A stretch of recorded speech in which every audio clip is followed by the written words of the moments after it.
Guys, हमारे बचपन में कुछ लोग ऐसे होते हैं जिनके साथ हमारा बचपन बहुत अच्छा गुजरता है और हम चाहते हैं कि वो कभी भी हमसे जुदा ना हो। लेकिन क्या अगर किस्मत में कुछ ऐसा हो कि वो आपसे अलग हो जाएं, तो आप कैसा फील करेंगे और उनके बिना ज़िंदगी कैसे गुजारेंगे। गाइस, आज का हमारा ड्रामा कुछ इसी बारे में है। लेकिन ड्रामा स्टार्ट करने से पहले आप सबसे रिक्वेस्ट है कि मेरी वीडियो को लाइक करना और मेरे चैनल को सब्सक्राइब करना मत भूलिएगा। तो आइए शुरू करते हैं।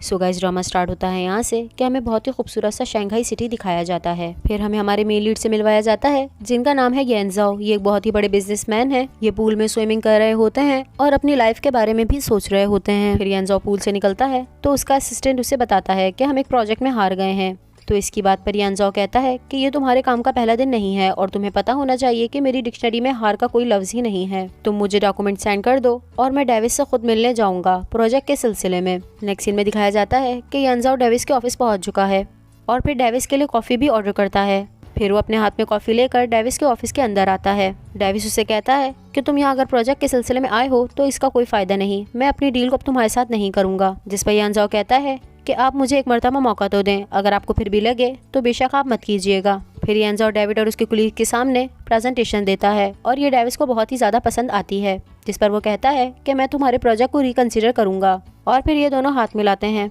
नेक्स्ट सीन में बूजेन को दिखाया जाता है जो कि याओजेन के फादर हैं। याओजेन अपने फादर को कॉल करता है और उनसे कहता है कि मुझे आपसे बात करनी है। उसके फादर उसे कहते हैं कि तुम्हें पता चल ही गया कि ये सब कुछ तुम्हारे लिए एक टेस्ट था। मैं चाहता हूँ कि तुम अपने घर पे वापस आ जाओ और मेरी कंपनी का काम संभालो। फिर बातों बातों में इसके फादर की तबीयत खराब हो जाती है और वो इसे बगैर बताए ही कॉल कट कर देते हैं। फिर येनजो अपना कोट हटाता है तो उसके अंदर हमारी मेल लीड की तस्वीर लगी होती है जिसका नाम है जाओमिंग। इस पिक्चर को देखते देखते येनजो को पुराने दिनों की याद आ जाती है कि जब ये फर्स्ट टाइम अपनी कंट्री छोड़कर जा रहा था तो इसके डैड, आंटी और शाओमिंग इसे सी ऑफ करने के लिए आते हैं। इसके डैड इससे कहते हैं कि तुम अपनी सेफ्टी का ख्याल रखना। वहीं शाओमिंग इसके हाथ में कुछ देती है और कहती है कि इसे बाद में पढ़ लेना। फिर येनजो आगे बढ़ने लगता है तो अपना हाथ खुलकर देखता है। इसमें शाओमिंग की तस्वीर होती है तो वह पीछे मुड़ता है और शाओमिंग को देखकर मुस्कुराता है। उसने शाओमिंग से वादा किया होता है कि मैं तुम्हें कभी नहीं भूलूंगा और तुम्हारी 22वीं बर्थडे तुम्हारे साथ सेलिब्रेट करूंगा। साथ ही येनजाओ के घर का दिखाया जाता है कि उसके फादर के असिस्टेंट उससे कहते हैं कि हमारे काम में थोड़ी प्रॉब्लम हो रही है और हम सिचुएशन को मैनेज करने की कोशिश कर रहे हैं और किंग शैन जो कि आपके बिजनेस पार्टनर हैं वो थोड़ा सा प्रॉब्लम कर रहे हैं, तो हमें जल्द से जल्द इस बात को संभालना होगा। वहीं नेक्स्ट डे का सीन दिखाया जाता है कि येनजाओ के फादर ऑफिस आते हैं। वहीं किंग शैन भी होते हैं और वो उसके फादर से अपनी चेयर उठाकर सामने वाली जगह पर जाके रख देते हैं और उनके सामने बैठ जाते हैं। उनके हाथ में चेज होता है जिसे देखकर वो कहते हैं कि इंसान को हमेशा मजबूत होना चाहिए वरना तो लोग दगा दे देते हैं। साथ ही में हमें येनजाओ दिखाया जाता है जो एक लड़की के साथ बॉक्सिंग कर रहा होता है। वो इतना अच्छा प्लेयर होता है कि बहुत अच्छे से अपना गेम हैंडल कर रहा होता है और साथ ही वहीं खड़े लोग येनजाओ की तारीफ कर रहे होते हैं कि यहाँ पर ये सबसे अच्छा प्लेयर है और बहुत अच्छे तरीके से खेलता है। नेक्स्ट सीन ऑफिस का दिखाया जाता है जहाँ याओजेन के फादर सबको बताते हैं कि आज मैंने बोर्ड मीटिंग इसलिए बुलाई है कि मैं चाहता हूँ कि मैं अपने बेटे को सारी अथॉरिटीज दे दूँ। वो 2 साल से ट्रेनिंग पे गया हुआ है और उसकी ट्रेनिंग कंप्लीट हो गई है। वो वहाँ से आ जाएगा और यहाँ पर मेरा बिजनेस संभालेगा। साथ ही बार का सीन दिखाया जाता है जहाँ याओजेन अपने 2 फ्रेंड्स के साथ बैठा होता है। वो उन्हें बताता है कि मैं अपनी कंट्री वापस जा रहा हूँ, जिस पे पहले तो वो उदास होते हैं और कहते हैं कि चलो आज हम फन करते हैं। यहाँ ये लोग बात कर रहे होते हैं कि याओजेन की नज़र एक लड़की पे पड़ती है जिसके आसपास लड़के ही लड़के होते हैं। वो उसकी ड्रिंक में कुछ मिलाने की कोशिश भी करता है और ये चीज़ याओजेन देख लेता है। ये बात क्योंकि उस लड़की को पता नहीं होती, वो ड्रिंक पी लेती है और फिर ड्रंक हो जाती है। फिर वो लड़की क्योंकि ड्रंक होती है तो गिरने लगती है और याओजेन उसकी हेल्प करता है। इतने में यहाँ वो गुंडे आ जाते हैं और याओजेन से लड़ने लगते हैं। लेकिन याओजेन क्योंकि एक बहुत अच्छा फाइटर होता है तो वो बहुत अच्छे से लड़ाई करता है। लेकिन फिर अचानक से वो लड़का चाकू निकालता है और याओजेन के हाथ पे मार देता है। डॉक्टर याओजेन से कहता है कि तुम्हें आराम की ज़रूरत है, तुम 2-3 दिन बाद चले जाना। लेकिन याओजेन कहता है कि नहीं, मुझे जाना होगा और बाय प्लेन अपने मुल्क आ जाता है। हालांकि उसके हाथ पर भी लगी होती है लेकिन फिर भी वो अपने डैड की बात मानता है। वो जैसे ये मंजर देखता है उसे अपना पुराना वक्त याद आ जाता है कि किस तरह शाओमिंग उसे पुकार रही थी और रो रही थी और उसका ये कहना कि मैं तुम्हारा इंतज़ार करूँगी। साथ ही हमें नेक्स्ट सीन में दिखाया जाता है कि यहाँ पर किसी चीज़ की शूटिंग चल रही है। वहाँ शाओमिंग की डायरेक्टर खड़ी होती हैं और वो शाओमिंग से कहती हैं कि क्या तुम तैयार हो। तो शूटिंग स्टार्ट होती है। शाओमिंग एक होस्ट है जो कि बच्चों के शो करती है और ये बच्चों को बहुत पसंद आते हैं। इनकी शूटिंग कंप्लीट होने के बाद शाओमिंग मेकअप रूम में बैठी होती है तो यहाँ पे इसका फ्रेंड आता है और इसकी बहुत तारीफ करता है। ये दोनों आपस में बात कर रहे होते हैं कि इतने में वहाँ पर लड़का आता है। वो कहता है कि तुम्हारे लिए डिलीवरी आई है तो जाकर साइन कर दो। शाओमिंग बाहर आकर देखती है लेकिन यहाँ पे कोई भी डिलीवरी बॉय नहीं होता तो वो इधर उधर ढूंढने लगती है, लेकिन उसे फिर भी कोई डिलीवरी बॉय नजर नहीं आता और अचानक से फूलों की बारिश होने लगती है। शाओमिंग ये देखकर अचानक घबरा जाती है, लेकिन फूल बहुत ज़्यादा खूबसूरत लग रहे होते हैं। वो अपने हाथ में फूल लेती है और उसे अचानक से बात याद आ जाती है जो उसने यांग शाओ से कही थी कि जब मैं कॉलेज से ग्रेजुएट होंगी तो मेरी उम्र 22 साल होगी और तुम मुझसे मिलने आओगे। वो अचानक से पीछे मुड़कर देखती है तो ऊपर यांग शाओ खड़ा होता है। वो जैसे ही यांग शाओ को देखती है वो बहुत हैरान हो जाती है। वहीं यांग शाओ को भी दिखाया जाता है कि वो शाओमिंग को देखकर बहुत खुश हो रहा है। फिर शाओमिंग भागती हुई आती है और यांग शाओ के गले लग जाती है। ये सीन देखने में बहुत ही हार्ट टचिंग होता है। फिर यांग शाओ उससे कहता है कि मैं यहाँ पर सिर्फ तुम्हारे लिए आया हूँ। मुझे तुम्हारा वादा याद था जो तुमने मुझसे इतने साल पहले किया था और मैं अपना वादा नहीं भूला, मैंने अपना वादा पूरा किया है। फिर शाओमिंग यांग शाओ का हाथ देखती है और उसके हाथ पे बैंडेज करने लगती है। फर्स्ट एड में किसी चीज़ की कमी होती है तो वो सामान लेने अंदर जाती है और यांग शाओ उसके बारे में सोचकर मुस्कुरा रहा होता है। वहीं शाओमिंग के घर का सीन दिखाया जाता है कि उसकी मदर बैठी होती हैं और वो शाओमिंग से कहती है कि तुम वापस आ गई। तो येंजाओ उसके पीछे से निकलकर अंदर आता है जिसे देखकर सब हैरान हो जाते हैं। वहीं सिस्टर हुआ जो इनके घर की मेड है और इनसे काफ़ी अटैच हैं, वो भागती हुई आती हैं और येंजाओ के गले लग जाती हैं। इनको देखकर ऐसा लगता है कि इन्होंने येंजाओ को पाला है और ये उससे बहुत अटैच्ड हैं। वहीं येंजाओ के फादर भी आ जाते हैं और ये लोग आपस में बात करने लगते हैं। अब डाइनिंग टेबल का सीन दिखाया जाता है कि ये लोग साथ बैठकर खाना खा रहे होते हैं। तो येंजाओ के फादर कहते हैं कि बेशक तुमने बहुत कुछ सहा होगा जब तुम बाहर थे, जिस पर शाओमिंग की मदर कहती हैं कि तुम बहुत बेहतर हो गए हो। फिर येंजाओ शाओमिंग से कहता है कि मैं तुम्हारे लिए गिफ्ट नहीं लाया मगर कुछ तुम्हें दिला दूंगा, जिस पर वो कहती है कि मुझे कुछ नहीं चाहिए, अभी तुमने मुझ पे फूलों की बारिश भी तो की थी। फिर येंजाओ के फादर कहते हैं कि मेरे पास तुम्हारे लिए गिफ्ट है। वो गिफ्ट खोलकर देखती है तो ये एक बहुत ही खूबसूरत सा नेकलेस होता है। साथ ही शाओमिंग की मदर का फेस दिखाया जाता है और इनको देखकर ऐसा लगता है कि इनको याओजेन और शाओमिंग का मिलना अच्छा नहीं लग रहा। फिर याओजेंग अपने फादर से कहता है कि मैं ऑफिस जाना चाहता हूँ, जिस पर वो कहते हैं कि तुम अभी तो फ्लाइट लेकर आए हो, थोड़ा रेस्ट कर लो, फिर कल से ज्वाइन करना। फिर ये लोग सब मिलकर याओजेंग के वापस आ जाने पर टोस्ट करते हैं। अब नेक्स्ट सीन याओजेन के फादर की रूम का दिखाया जाता है कि वो याओजेन से बात कर रहे हैं। याओजेन बातों बातों में उनसे कहता है कि मैं अपनी कंपनी में जॉब नहीं करना चाहता। तो उनके फादर कहते हैं कि तुम ऐसा मत कहो, अगर तुम ऐसा कहोगे तो लोग बातें बनाएंगे। तो याओजेन अपने फादर से कहता है कि मैंने आपको ऑलरेडी बताया था कि मैं इसलिए बाहर से वापस नहीं आ रहा। खैर नेक्स्ट सीन हमें सुबह का दिखाया जाता है कि रोशनी की वजह से याओजेन की आंख खुलती है। वो रूम का गेट खोलता है तो शाओमिंग उसके लिए नाश्ता लेकर खड़ी होती है, लेकिन जैसे ही शाओमिंग उसके फेस की तरफ देखती है तो याओजेन की तबीयत बिल्कुल भी ठीक नहीं लग रही होती और उसे बहुत तेज बुखार होता है। वो बुखार की वजह पूछती है तो याओजेन कहता है कि हो सकता है कि मेरा जख्म खराब हो गया हो जिसकी वजह से मुझे बुखार चढ़ गया। फिर शाओमिंग उससे कहती है कि चलो डॉक्टर के यहाँ चलते हैं, जिस पर वो कहता है कि मेरा 10 बजे इंटरव्यू है। लेकिन शाओमिंग उसकी बात नहीं मानती और उसे रूम से लेकर निकलने लगती है। यहाँ अचानक से इनका पैर मुड़ता है और ये दोनों एक दूसरे के ऊपर आ जाते हैं। ये सिचुएशन वैसे भी बहुत एम्बैरेसिंग सी होती है कि येंजाओ शाओमिंग के करीब आने लगता है। शाओमिंग शर्म से अपने चेहरे पे हाथ रख जैसे ही येंजाओ शाओमिंग के करीब आता है उसे पुराने डेज याद आ जाते हैं जब वो कॉलेज लाइफ में थी, कि उसे शावर लेना होता है और गर्ल्स के शावर रूम में जगह नहीं होती तो वो एडमिन के रूम में शावर लेने की करती है। वो जैसे ही डोर ओपन करती है वहाँ से याओजेन निकलता है और इसे लगता है कि कोई सर है तो ये माफ़ी मांगना शुरू कर देती है। वही येंजाओ भी आवाज़ बदलकर इसका मजाक उड़ाने की करता है। फिर जैसे ही इसे पता चलता है कि येंजाओ है तो ये इसके पीछे भागती है और क्योंकि शाओमिंग भी येंजाओ को बहुत पसंद करती है तो उससे कंट्रोल नहीं हो पाता और वो शाओमिंग के करीब आने लगती है। ये दोनों एक दूसरे के बहुत करीब होते हैं कि अचानक से येंजाओ हंसने लगता है और वहाँ से निकल जाता है। येंजाओ के जाते ही शाओमिंग अपनी आंखें खोलती है और उसे बहुत एम्बैरेस्ड फील हो रहा होता है। अब नेक्स्ट सीन हमें हॉस्पिटल का दिखाया जाता है। शाओमिंग येंजाओ से कहती है कि तुम यहाँ पर बैठ जाओ, मैं अभी थोड़ी देर में आती हूँ। ये यहाँ से जाने लगती है कि इतने में यहाँ पर डॉक्टर आ जाते हैं और इत्तेफाक से शाओमिंग इसे जानती है। इसका नाम होता है सीजी। ये अपने आप को येंजाओ के आगे इंट्रोड्यूस कराता है और फिर ये दोनों हाथ मिलाते हैं, लेकिन शाओमिंग की इसके साथ क्लोजनेस देखकर येंजाओ को बिल्कुल भी अच्छा नहीं लगता। वो उनसे कहता है कि अगर आपको किसी भी चीज़ की ज़रूरत हो तो मुझे पूछ लीजिएगा। अब ये यहाँ से जाता है और शाओमिंग येंजाओ को फिर से सीट पर बिठा देती है और उसके करीब आकर कहती है कि तुम फिर से भाग मत जाना, मेरा वेट करना। ये कहकर ये यहाँ से जाती है और पीछे से येंजाओ उसकी पिक्चर्स ले लेता है और उनकी तरफ देखकर मुस्कुराता है। फिर शाओमिंग हॉस्पिटल के काउंटर पे आती है और बिल पे कर रही होती है। इत्तेफाक से पीछे एक बच्चा बैठा होता है जो कि ब्लाइंड होता है और उस बच्चे का नाम टियांग कांग होता है। वो जैसे ही शाओमिंग की आवाज़ सुनता है वो उसकी आवाज़ पहचान जाता है। फिर फिर शाओमिंग उसके करीब जाती है और उसे बताती है कि मैं यहाँ पर हूँ। वो शाओमिंग से कहता है कि मुझे आपके सारे शोज पसंद हैं और मैंने सब देखे हैं। शाओमिंग को ये सुनकर बहुत खुशी होती है। तो वो बच्चा शाओमिंग से कहता है कि हमारे स्कूल में एक इवेंट है, तो आप वहाँ पर ज़रूर आना। शाओमिंग उससे पूछती है कि तुम अकेले हॉस्पिटल में क्या कर रहे हो, तो इत्तेफाक से उसकी मम्मा आ जाती हैं और उसे वहाँ से ले जाती हैं। योंगकोंग की मदर का वेलफेयर होता है, तो वो अपना कार्ड शाओमिंग को देकर चली जाती हैं और शाओमिंग ये देखकर बहुत खुश हो रही होती है कि बहुत सारे बच्चे हैं जो मुझे लाइक करते हैं। वहीं दूर यांगशॉ भी खड़ा होता है और वो भी ये देखकर खुश हो रहा होता है कि जिस लड़की को मैं पसंद करता हूँ वो बहुत काइंड हार्टेड है। नेक्स्ट सीन में दिखाया जाता है कि यांगशॉ इंटरव्यू देने आता है, लेकिन इसकी फाइल देखे बगैर ही इंटरव्यूअर इसको मना कर देते हैं कि हम आपको जॉब नहीं दे सकते। फिर ये दूसरी जगह पर जाता है जहाँ पर इसका रिज्यूम चेक किया जाता है। इसका रिज्यूम बहुत अच्छा होता है, लेकिन फिर भी इसे मना कर दिया जाता है। फिर ये ऑफिस से बाहर निकलता है और कड़कती धूप में बहुत निराश हो रहा होता है कि मैं इतना अच्छा पढ़कर आया हूँ, लेकिन फिर भी मुझे कोई जॉब नहीं दे रहा।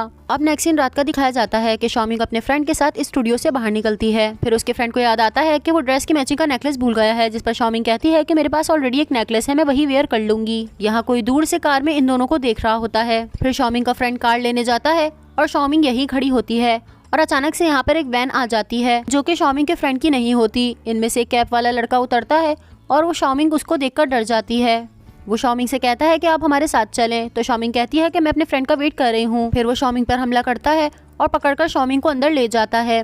शाओमिंग बहुत पैनिक हो रही होती है कि उसका मोबाइल, पर्स, बैग वगैरह सब यहीं गिर जाता है। नेक्स्ट सीन सुबह का दिखाया जाता है कि यांगशॉ के फादर अपने ऑफिस में बैठ के वर्क कर रहे होते हैं। ये अपने एम्प्लॉय से बात कर रहे होते हैं कि अचानक से वहाँ पर यांगशॉ आ जाता है, तो इनका एम्प्लॉय वापस बाहर चले जाता है। वो अपने फादर से कहता है कि आपने मेरे साथ ऐसा क्यों किया, मैं जानता हूँ कि कल जो भी हुआ वो आपकी ही वजह से हुआ, क्योंकि आप पहले भी ऐसा कर चुके हैं। तो यांगशॉ के फादर कहते हैं कि वो कंपनीज तुम्हारे स्टैंडर्ड की नहीं थी। एक कंपनी तो बैंकक्रप्ट की तरफ जा रही थी, जबकि दूसरी कंपनी अभी अभी बनी है और उनका इतना बजट नहीं है। ये दोनों यहाँ आपस में बात कर रहे होते हैं कि यांगशॉ के फादर के पास एक कॉल आती है, जिसे सुनकर वो पैनिक हो जाते हैं और कहते हैं कि तुम शाओमिंग के साथ ऐसा नहीं कर सकते। अब जैसे ही यांगशॉ शाओमिंग का नाम सुनता है तो वो भी डर जाता है। ये किडनैपर यानखोए होता है जिसके फादर के साथ ये काम कर चुके हैं और ये इन्हें 1 मिलियन की डिमांड करता है और इनसे अकेला आने का कहकर कॉल कट कर देता है। फिर ये यांगजो को सारी बात बताते हैं, जिसे सुनकर यांगजो परेशान हो जाता है और कहता है कि हमें हर हाल में उसको बचाना होगा। साथ ही अपने फादर से कहता है कि हमें पुलिस को इन्फॉर्म कर देना चाहिए, जिसपे इसके फादर डर जाते हैं और कहते हैं कि नहीं, हम पुलिस को इन्फॉर्म नहीं कर सकते, उन्होंने पैसे मांगे हैं और अगर हमने ऐसा किया तो वो उसे मार देंगे। लेकिन यांगजो के समझाने पे वो भी मान जाते हैं। अब नेक्स्ट सीन लोकेशन का दिखाया जाता है। इनकी फैमिली यहाँ पर पहुँच जाती है, लेकिन क्योंकि ये अमीर लोग होते हैं तो सारा मीडिया भी यहाँ पर पहुँच जाता है और साथ ही पुलिस भी यहाँ पर आ जाती है। फिर ये इनसे बोलते हैं कि हमें ढूंढना होगा कि वो लोग कहाँ हैं। साथ ही शाओमिंग की मदर का दिखाया जाता है कि वो अपनी बेटी के लिए बहुत ज्यादा परेशान है। फिर शाओमिंग का सीन दिखाया जाता है कि किडनैपर ने उसे रूफ टॉप पर रखा होता है। फिर वो यांगजो के फादर को कॉल करता है और उनसे ऊपर अकेला आने का कहता है। यांगजो के फादर ये कॉल स्पीकर पे डाल देते हैं और इसे यांगजो और पुलिस वाले भी सुन लेते हैं। फिर शाओमिंग किडनैपर से कहती है कि तुम मुझे बिल्कुल भी बुरे इंसान नहीं लगते, लेकिन तुम्हारे दिल में कुछ है जो तुमसे ये काम करवा रहा है। वो शाओमिंग का मुंह बंद करने के लिए उसके मुंह पे छुरी रखता है और कहता है कि तुम गलत हो, मैं बहुत बुरा इंसान हूँ। यांगजो के फादर पुलिस ऑफिसर से कहते हैं कि उसने मुझे अकेला ऊपर बुलाया है, जिस पर पुलिस ऑफिसर कहते हैं कि आपका अकेले ऊपर जाना मुनासिब नहीं है। तो यांगजो कहता है कि आप मत जाएं, मैं जाऊंगा ऊपर, क्योंकि मैं फाइट कर लेता हूँ तो मैं हैंडल कर लूंगा। ये जैसे ऊपर आता है तो याहू शाओमिंग के गले पर छुरी रखकर उसे पीछे से पकड़ लेता है और उसे पीछे होने का कहता है, और क्योंकि उसने शाओमिंग के गले पे छुरी रखी होती है तो वो डर के मारे पीछे भी हो जाता है। यांगजो किडनैपर से कहता है कि मैं तुम्हारे पैसे लेकर आ गया हूँ, तो अब शाओमी को छोड़ दो। वो पैसे लेकर करीब आने की करता है तो किडनैपर उसे रोक देता है। शाओमिंग उसे देखकर रो रही होती है और कहती है कि ये बहुत खतरनाक है, तुम यहाँ से चले जाओ। फिर वो यांगजो के आगे एक क्लिफ फेंकता है और उसे कहता है कि इसे हाथों में पहन लो और पैसे लेकर मेरे करीब आ जाओ। यांगजो बिल्कुल ऐसा ही करता है और आगे बढ़ता है और फिर अचानक से बैग घुमाकर उसके ऊपर मारता है। फिर ये दोनों लड़ने लगते हैं। यांगजो को क्योंकि फाइटिंग आती है तो उसे नहीं लगती, लेकिन इन दोनों की लड़ाई में किडनैपर यांगजो को एकदम धक्का देता है और वो शाओमी को जाकर लगता है और वो बिल्डिंग से लटक जाती है। अब जैसे ही शाओमी की मदर और ये सब उसे लटका हुआ देखते हैं तो वो चीखने लगते हैं। वहीं यांगजो शाओमिंग का हाथ बहुत जोर से पकड़ लेता है और उसे गिरने नहीं देता। फिर वो किडनैपर इनसे कहता है कि अब तुम दोनों को पता चलेगा, जब हम किसी से मोहब्बत करते हैं तो उसे खोने का दर्द क्या होता है। ये बात कर रहा होता है कि अचानक से पिस्टल चलती है और किडनैपर के हाथ पे लगती है। ये पिस्टल पुलिस ऑफिसर ने चलाई होती है और फिर सारे पुलिस ऑफिसर आ जाते हैं और किडनैपर को घेर लेते हैं और वहीं यांगजो भी शाओमिंग को बचा लेता है। किडनैपर से लड़ते हुए यांगजो के हाथ पर भी लग जाती है।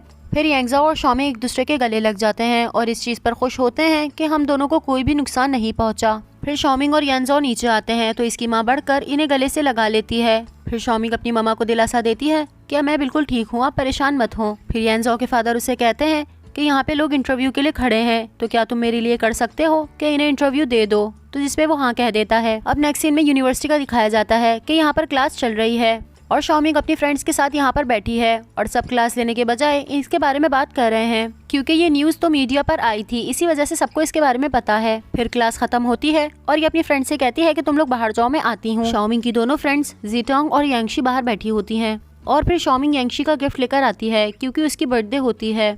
तो जीटोंग कहती है कि तुम तो वैसे भी इसके साथ ही ज्यादा करती हो, तो मेरा गिफ्ट नहीं लेकर आई। लेकिन शॉमिंग क्योंकि बहुत अच्छी नेचर की होती है तो वो उसे भी गिफ्ट देती है और उसे मना लेती है। और फिर अचानक से येंजो की कॉल आ जाती है और वो इसकी खैरियत पूछने लगता है। जैसे ही इसकी फ्रेंड्स को लड़के की आवाज आती है तो ये दोनों भी अलर्ट हो जाती हैं और इसके पीछे जाकर खड़ी हो जाती हैं और अपने आप को इंट्रोड्यूस करवाती हैं। फिर येंजो भी अपने आप को इंट्रोड्यूस कराता है तो ये कहती है कि ये टीवी से ज्यादा रियल में बेहतर लगता है। फिर येंजो शॉमिंग से कहता है कि मैं थोड़ी देर में तुम्हें लेने आ रहा हूँ और फिर हम दोनों साथ लंच पे चलेंगे। कॉल करते ही इसकी फ्रेंड्स इसका मजाक उड़ाने लगती हैं। अब रेस्टोरेंट का सीन दिखाया जाता है जहाँ ये दोनों लंच करने के लिए आए होते हैं। वो इससे पूछता है कि आज तुम्हें कॉलेज में कोई मसला तो नहीं हुआ, जिस पे वो कहती है कि नहीं। ये दोनों बात कर रहे होते हैं कि येंजो कहता है कि तुम्हें पता है ना कि इस बार मैं वापस क्यों आया हूँ, मेरे जाते वक्त तुमने मुझसे कुछ वादे किए थे जो मैं आज तक नहीं भूला। फिर वो अपनी जेब से एक पॉकेट निकालता है और शॉमिंग के हाथ में देता है। शॉमिंग उसे जैसे ही खोलती है ये एक बहुत ही खूबसूरत सा नेकलेस होता है जिसमें एक रिंग भी लगी होती है। येंजो शॉमिंग को प्रपोज कर देता है और कहता है कि मैं हमेशा तुम्हारे साथ ही रहना चाहता हूँ, मैं तुम्हें लाइक करता हूँ। शॉमिंग मुस्कुराने लगती है और उसे हाँ कह देती। येंजो शॉमिंग से वादा करता है कि भले हमारी लाइफ में कुछ भी हो जाए लेकिन मैं तुम्हें कभी नहीं छोड़ूंगा और हमारे प्यार में कभी बदलाव नहीं आएगा। येंजो शॉमिंग को एक नेकलेस देता है जिसमें रिंग लगी होती है तो वो अपने गले में पहन लेती है। नेक्स्ट सीन में घर का दिखाया जाता है कि सिस्टर हुआ यांगसाओ के फादर के लिए दवाई लेकर जा रही होती हैं। इतने में वहाँ पर शॉमिंग की मॉम सी आ जाती हैं और कहती हैं कि मैं उनके लिए दवा खुद लेकर जाऊंगी क्योंकि मुझे उनसे कुछ बात भी करनी है। फिर वो मेडिसिन लेकर इनके रूम में आ जाती हैं और उनके फादर कोई वर्क कर रहे होते हैं और इनको देखकर वो फौरन से छुपा लेते हैं। वो टेबल पे मेडिसिन रखती हैं और कहती हैं कि मैं और मेरी बेटी यहाँ से जा रहे हैं। तो यांगसाओ के फादर उन्हें रोकते हैं और कहते हैं कि तुम ये क्या बात कर रही हो। तो ईसी रोने लग जाती हैं और कहती हैं कि तुमने मेरे साथ जो किया है वो मैं बर्दाश्त नहीं कर सकती और मैं अब तुम्हें छोड़कर जा रही हूँ। तुमने मुझसे झूठे मोहब्बत के वादे किए और कभी उन्हें पूरा नहीं किया। और यहाँ हमें पता चलता है कि ये दोनों एक दूसरे से मोहब्बत करते हैं, लेकिन येंजो के फादर से कोई ऐसी मिस्टेक हो गई कि सी उन्हें माफ नहीं कर सकी। वो रोते हुए कहती हैं कि मैं अपनी बेटी को यहाँ से लेकर चली जाऊंगी और अब मुझसे और बर्दाश्त नहीं होता, मैं उसे सारा सच बता दूंगी।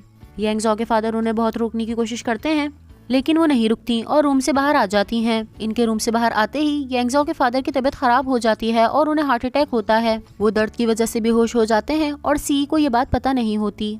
साथ ही येंजो और शॉमिंग का दिखाया जाता है कि वो लोग स्टेडियम विजिट करने गए हैं और सी बहुत स्पीड में कार ड्राइव कर रही होती हैं और वो लगातार शॉमिंग को कॉल कर रही होती हैं, लेकिन शॉमिंग कॉल नहीं उठाती क्योंकि उसका फोन कार में होता है। वहीं येंजो शॉमिंग से कहता है कि इस जगह पे हमारी बहुत सी यादें हैं जब तुम्हारा फर्स्ट यहाँ पर शो हुआ था। कॉलेज लाइफ में शॉमिंग जिम्नास्टिक करती थी और वो बहुत अच्छा प्ले करती थी। ये दोनों यहाँ अपनी पुरानी यादों को याद कर रहे होते हैं। वहीं येंजो के फादर हॉस्पिटल में होते हैं और उनकी हालत बहुत खराब हो रही होती है। शॉमिंग येंजो से कहती है कि तुम मुझे कभी छोड़ोगे तो नहीं, जिस पर येंजो कहता है कि हाँ, अगर कोई तुम्हारी लाइफ में दूसरा लड़का आ गया तो बात अलग है, लेकिन मैं तुम्हें फिर भी नहीं छोड़ूंगा। इन दोनों के ही दिल में एक दूसरे के लिए बहुत फीलिंग्स है, तो ये दोनों एक दूसरे के करीब आ जाते हैं और किस करने लगते हैं। फिर अचानक से येंजो का फोन बजता है, वो कॉल उठाता है और वो बहुत हैरान होता है। यहाँ येंजो के फादर की डेथ हो चुकी होती है। ये लोग हॉस्पिटल में पहुँचते हैं और ये देखकर ये लोग बहुत ज्यादा हैरान होते हैं। सिस्टर हुआ बताती हैं कि लास्ट टाइम मैं मेडिसिन देने जा रही थी तो सीई ने कहा कि मैं खुद मेडिसिन दूंगी। फिर सी रूम से निकलकर चली गई और जब मैं अंदर गई तो ये बेहोश पड़े थे, इसके अलावा मुझे कुछ नहीं पता। फिर ये लोग उनके रूम से बाहर आके खड़े होते हैं तो शॉमिंग के पास कॉल आती है कि आपकी मदर का एक्सीडेंट हो गया है। फिर ये लोग जल्दी से हॉस्पिटल पहुंचते हैं तो वो भी बहुत क्रिटिकल कंडीशन में होती हैं। येंजो को लगता है कि यही मेरे बाप की कातिल हैं। इतने में यहाँ पर पुलिस आ जाती है और शॉमिंग को बताती है कि आपकी मदर बहुत तेज गाड़ी चला रही थी, उनके पास आपका और अपना पासपोर्ट भी था, शायद वो कहीं बाहर जा रही थी। येंजो सोचता है कि शायद इन्होंने ही मेरे फादर को मारा है और उसके बाद ये शहर छोड़कर छाने की तैयारी कर रही थी। फिर ये दोनों घर आते हैं तो शॉमिंग कहती है कि मेरी मदर तुम्हारे फादर को नहीं मार सकती, जिस पर येंजो कहता है कि वो तो पता चल जाएगा।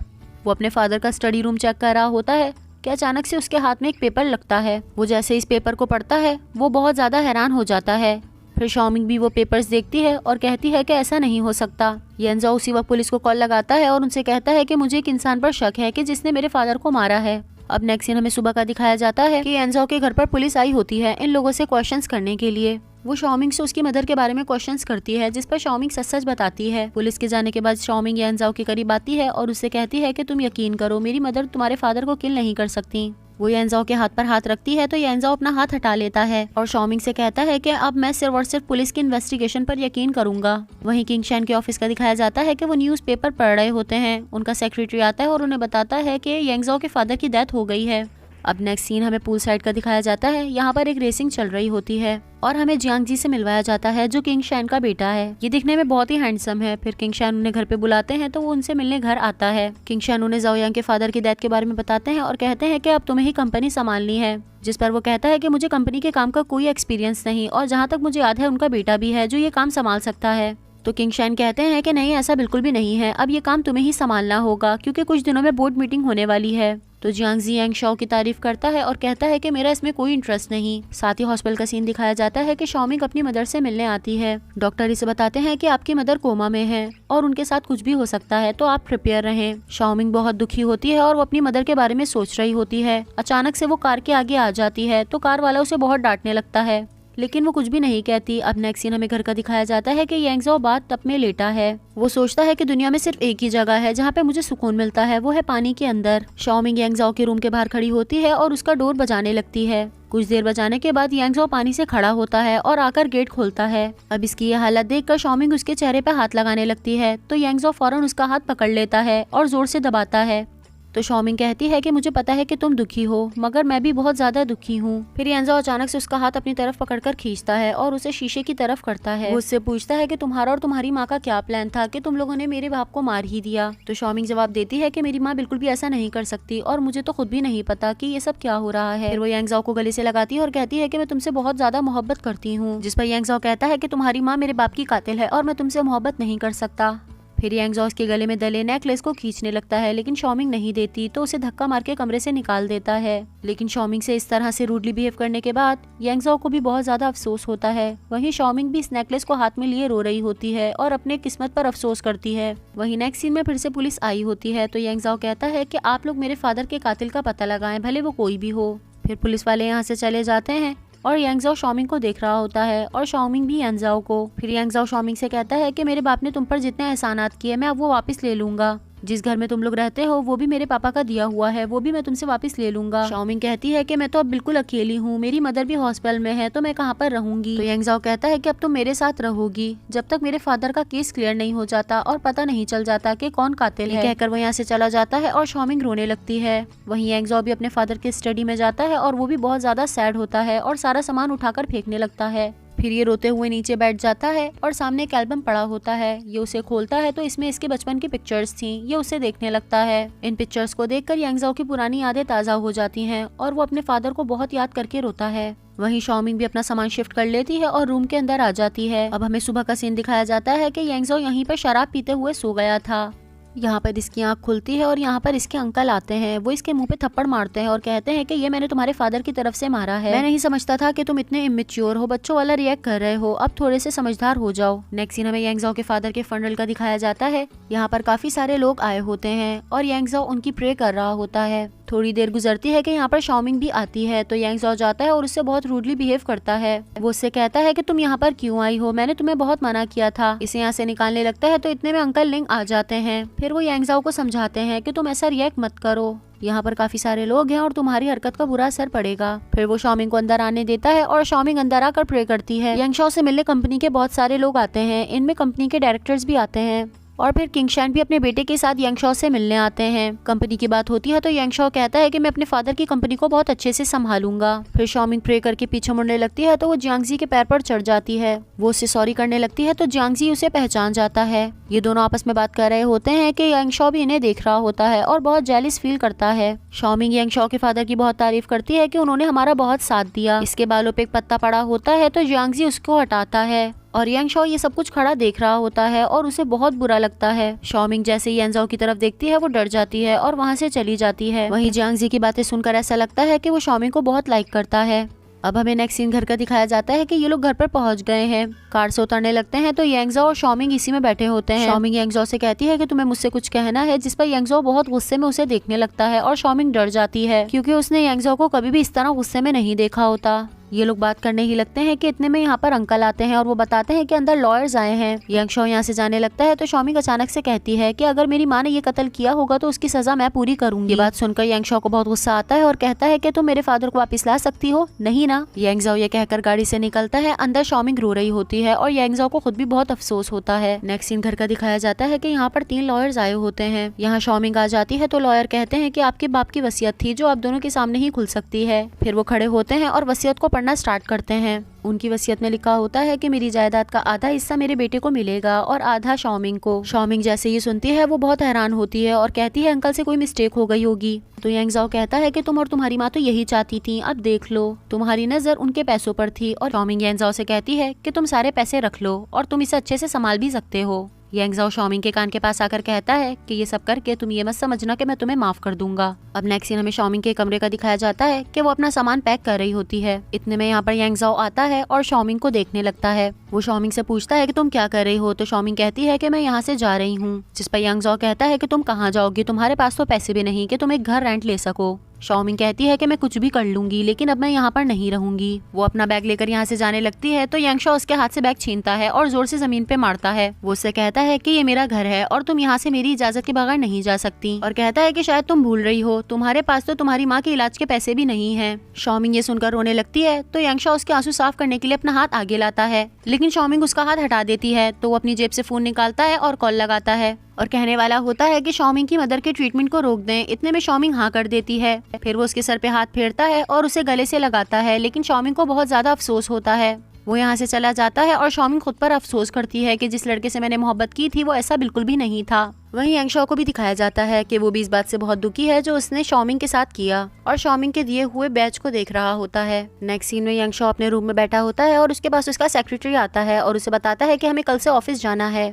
और वहीं रेस्टोरेंट का सीन दिखाया जाता है कि किंग शन अपने बेटे और कुछ लोगों के साथ डिनर कर रहे होते हैं। ये लोग यांगज़ो और शॉमिंग की बुराइयां कर रहे होते हैं, जिसे सुनकर जियांगजी को बिल्कुल भी अच्छा नहीं लगता। यांगज़ो अपने रूम में बैठा होता है कि इतने में यहाँ पर अंकल फेंग आते हैं। वो अपने साथ अपने भतीजे को लेकर आते हैं और कहते हैं कि मैं रिटायरमेंट ले रहा हूँ, मेरी अब उम्र नहीं रही कि मैं तुम्हारा ख्याल रख सकूँ। ये शॉगन है मेरा भतीजा, ये अच्छे से तुम्हारा ख्याल रख सकेगा। फिर ये शॉगन के पास जाते हैं और उसे कहते हैं कि ये तुम्हारे बॉस हैं और तुम्हें इनकी खिदमत करनी है। इतने में वहाँ पर शॉमिंग आ जाती है और वो उससे हेलो हाय करने लगती है। उसे पता चलता है कि अंकल फेंग रिटायर हो रहे हैं तो उसे भी बहुत दुख होता है। यांगज़ो कहता है कि तुम्हें ओवर एक्टिंग करने की जरूरत नहीं है, तुम बताओ यहाँ पर क्यों आई हो। तो वो बताती है कि आज मेरी यूनिवर्सिटी का लास्ट डे है और मैं वहाँ पर जाना चाहती हूँ, तो क्या मैं जा सकती हूँ। फिर वो उसे हाँ कह देता है और ये अंकल फेंग के साथ यूनिवर्सिटी आती है। अंकल फेंग शॉमिंग का हाथ पकड़ते हैं और उसे कहते हैं कि वो बहुत अच्छा लड़का है मगर अभी वो जरा गुस्से में है, तुम उसका हमेशा ख्याल रखना और उसे कभी भी मत छोड़ना। फिर वो घर चले जाते हैं और शॉमिंग अपनी क्लास में आती है। वो देखती है कि सब उसी की तरफ देख रहे हैं। शॉमिंग को लोगों का इस तरह से देखना उसे बड़ा ऑकवर्ड लगता है। सामने जीटोंग और यांगशी भी बैठी होती हैं तो शॉमिंग उनके पास जाकर बैठ जाती है। टीचर शॉमिंग को आवाज देते हैं लेकिन शॉमिंग नहीं सुनती, वो अपनी सोच में गुम होती है। फिर सब शॉमिंग को देखने लगते हैं। अब रात का सीन दिखाया जाता है कि शॉमिंग यूनिवर्सिटी से घर पर आ जाती है। यांगज़ो उससे कहता है कि तुम कभी तो पहले इतना लेट नहीं आती थी, अब क्या हुआ। फिर वो कहता है कि तुम मेरे पास आओ और मुझे ड्रेसअप करो। पहले तो शॉमिंग मना करती है लेकिन फिर वो आ जाती है और उसे जैकेट पहनाती है। यांगज़ो को शॉमिंग पे बहुत तरस आता है लेकिन वो अपनी फीलिंग्स को जाहिर नहीं करता। शॉमिंग उसे पीछे से पकड़कर गले लगा लेती है और यहाँ पर यांगज़ो भी कुछ नहीं कहता। वो खुद भी शॉमिंग को हक करना चाहता है क्योंकि वो भी उसे पसंद करता है, लेकिन उसे जैसे याद आता है कि इसकी माँ की वजह से मेरे पापा की डेथ हुई है, वो उसे फौरन खुद से दूर कर देता है और फिर उसे अपने कमरे से निकाल देता है और खुद भी कमरे के गेट पर खड़ा होकर रोने लगता है। अब नेक्स्ट सीन हमें बार का दिखाया जाता है। यहाँ पे काफी ज्यादा लोग आए होते हैं जिनमें से एक जियांगजी भी होता है। जियांगजी अपनी फ्रेंड्स के साथ आया होता है और ड्रिंक कर रहा होता है। वहीं अकेले यांगज़ो भी आया होता है और वो शॉमिंग और अपने बारे में सोचकर बहुत सैड होता है और ड्रिंक कर रहा होता है। फिर यहाँ पर एक लड़की आती है जो दिखने में बहुत ही खूबसूरत होती है और उसका नाम होता है सुनलिंग। 3 गुंडों की नजर उस पर पड़ती है और वो उसे देखने लगते हैं। उन्हें वो पसंद आती है। सुंगलिंग ड्रिंक कर रही होती है और वो उसके बराबर में आ जाते हैं और उससे बदतमीजी करने लगते हैं। सुंगलिंग बहुत एटीट्यूड और कॉन्फिडेंस वाली होती है लेकिन वो उसकी नहीं सुनते। फिर यहाँ पर यांगज़ो आता है, वो उनसे लड़ता है और इसे बचाता है। सुंगलिंग ये लड़ाई देख रही होती है और उसे यांगज़ो बहुत ज्यादा पसंद आता है। फिर जियांगजी खड़ा होता है और यांगज़ो को यहाँ से बाहर ले जाता है। ये लोग कॉलेज फ्रेंड्स हैं और ये लोग साथ बॉक्सिंग भी करते थे। ये दोनों यहाँ पर आपस में बात कर रहे होते हैं कि इतने में सुंगलिंग आ जाती है। वो आते ही यांगजाओ से फ्री होने लगती है, जिसपे यांगजाओ कहता है कि तुम बहुत खूबसूरत हो और तुम्हें इस जगह पर नहीं आना चाहिए, लेकिन अगर तुम आ रही हो तो इसका मतलब ये है कि तुम्हें खुद को प्रोटेक्ट करना आता है। ये कहकर वो यहाँ से चला जाता है तो जियांगजी कहता है कि तुम उसकी बात का बुरा मत मानना, वो बहुत अच्छा लड़का है। अब नेक्स्ट सीन हमें घर का दिखाया जाता है कि शाओमिंग नीचे आती है पानी पीने। वो पानी पी रही होती है कि इतने में यांगजाओ आता है और वो जमीन पे गिर जाता है क्योंकि वो बहुत ज्यादा ड्रंक होता है। शाओमिंग उसकी हेल्प करती है और उसे रूम तक छोड़ती है। उसे बेड पर लेटाने लगती है तो वो उसके ऊपर ही गिर जाता है। शाओमिंग उसे बहुत हटाने की कोशिश करती है लेकिन वो बहुत हैवी होता है और शाओमिंग से नहीं हटता। क्योंकि वो ड्रंक होता है वो शाओमिंग के करीब आ जाता है और उसे किस करने लगता है। शाओमिंग को बहुत ऑकवर्ड लगता है और वो उसे हटाने की कोशिश करती है। फिर यांगजाओ उसके हाथों को टाइट से पकड़ लेता है और उसे किस करता है। फिर यांगजाओ भी कोई कोशिश नहीं करती और डायरेक्ट रोने लगती है। वहाँ से हटती है और पीछे जाकर छुप जाती है। फिर भागते हुए अपने रूम में आती है और बहुत रोती है क्योंकि ये सब कुछ इसकी मर्जी के खिलाफ हुआ होता है और वो सोच भी नहीं सकती थी कि यांगजाओ उसके साथ ऐसा कुछ करेगा। नेक्स्ट सीन सुबह का दिखाया जाता है कि यांगजाओ नीचे आ रहा होता है और उसे रात का सारा सीन याद आ जाता है। वो नाश्ते की टेबल पर आके बैठता है और शाओमिंग से कल के लिए माफी मांगता है। शाओमिंग उसे माफ कर देती है और कहती है कि हम पहले की तरह नहीं रह सकते। ये सुनकर यांगजाओ चिढ़ जाता है और वहाँ से उठकर ऑफिस चला जाता है। उसके बाद शाओमिंग अपने डॉग को पकड़ लेती है और रोने लगती है। अब कार का सीन दिखाया जाता है। यांगजाओ अपने असिस्टेंट के साथ बैठकर काम की बात कर रहा होता है। फिर वो अंकल लिंग को कॉल करता है और उन्हें बताता है कि आपने जैसा कहा था मैंने वैसा कर दिया। अब ये लोग ऑफिस पहुंच जाते हैं और नेक्स्ट सीन हमें मीटिंग का दिखाया जाता है। यहाँ किंग शेंग यांगजाओ के फादर की सीट पर बैठे होते हैं। यांगजाओ अंदर आता है और उसे ये देखकर बिल्कुल भी अच्छा नहीं लगता, लेकिन वो फिर भी उन्हें कुछ नहीं कहता और यहाँ पर बोर्ड मीटिंग स्टार्ट होती है।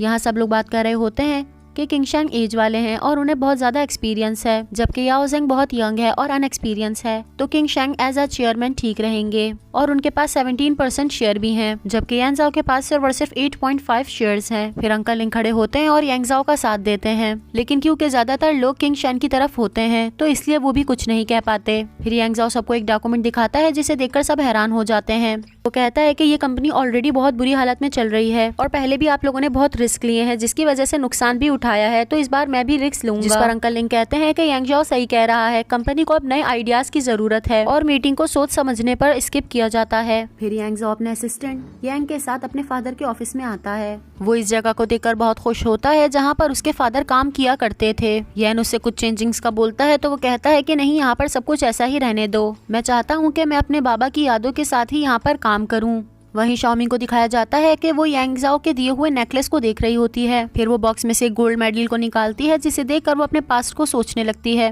कि एक दिन वो बहुत बीमार थी और उसने एक परफॉर्मेंस देनी थी जिसकी वजह से वो नहीं दे पाई। वो अपने रूम से निकल रही होती है कि इतने में यांगजाओ आता है और वापिस उसे रूम में लेकर आता है। वो कहती है कि मैंने बहुत प्रैक्टिस की थी, अगर मैं परफॉर्म करती तो मुझे मेडल मिलता। यहाँ यांगजाओ भी परफॉर्म करके एक मेडल जीत कर लाया होता है, वो उसे दे देता है। अब वापिस से मीटिंग को कंटिन्यू किया जाता है जिसमें यांगजाओ को ही चेयरमैन मान लिया जाता है। यांगजाओ सबको एक टास्क बताता है जिसपे सब कहते हैं कि हम यांगजाओ का कहना मानते आए हैं और इन्हीं का कहना मानेंगे। जिस पर यांगजाओ कहता है कि भले मेरी एज छोटी है लेकिन मैं अब चेयरमैन हूँ तो आप लोग को मेरा ही कहना मानना चाहिए और अगर किसी को प्रॉब्लम है तो मुझे अभी बता दे। यांगजाओ सबसे बहुत स्ट्रेट फॉरवर्ड बात करता है और कोई भी इसकी बात का जवाब नहीं देता और सब चुप हो जाते हैं। वहीं इसका असिस्टेंट भी यांगजाओ को देख रहा होता है और उसे भी बहुत ज्यादा खुशी होती है। घर का सीन दिखाया जाता है कि शाओमी यांगजाओ के लिए एक रूम तैयार कर रही होती है। अचानक से उसके पास उसकी डायरेक्टर की कॉल आती है और वो ये सुनकर हैरान हो जाती है। वो उसे बताती है कि किसी टियांगकोंग को तुम जानती हो, वो गुम हो गया है। शाओमिंग ये बात सुनते ही उसके पास जाती है। वो शाओमिंग को बताती है कि तुमने उस बच्चे से वादा किया था कि तुम उससे मिलने आओगी,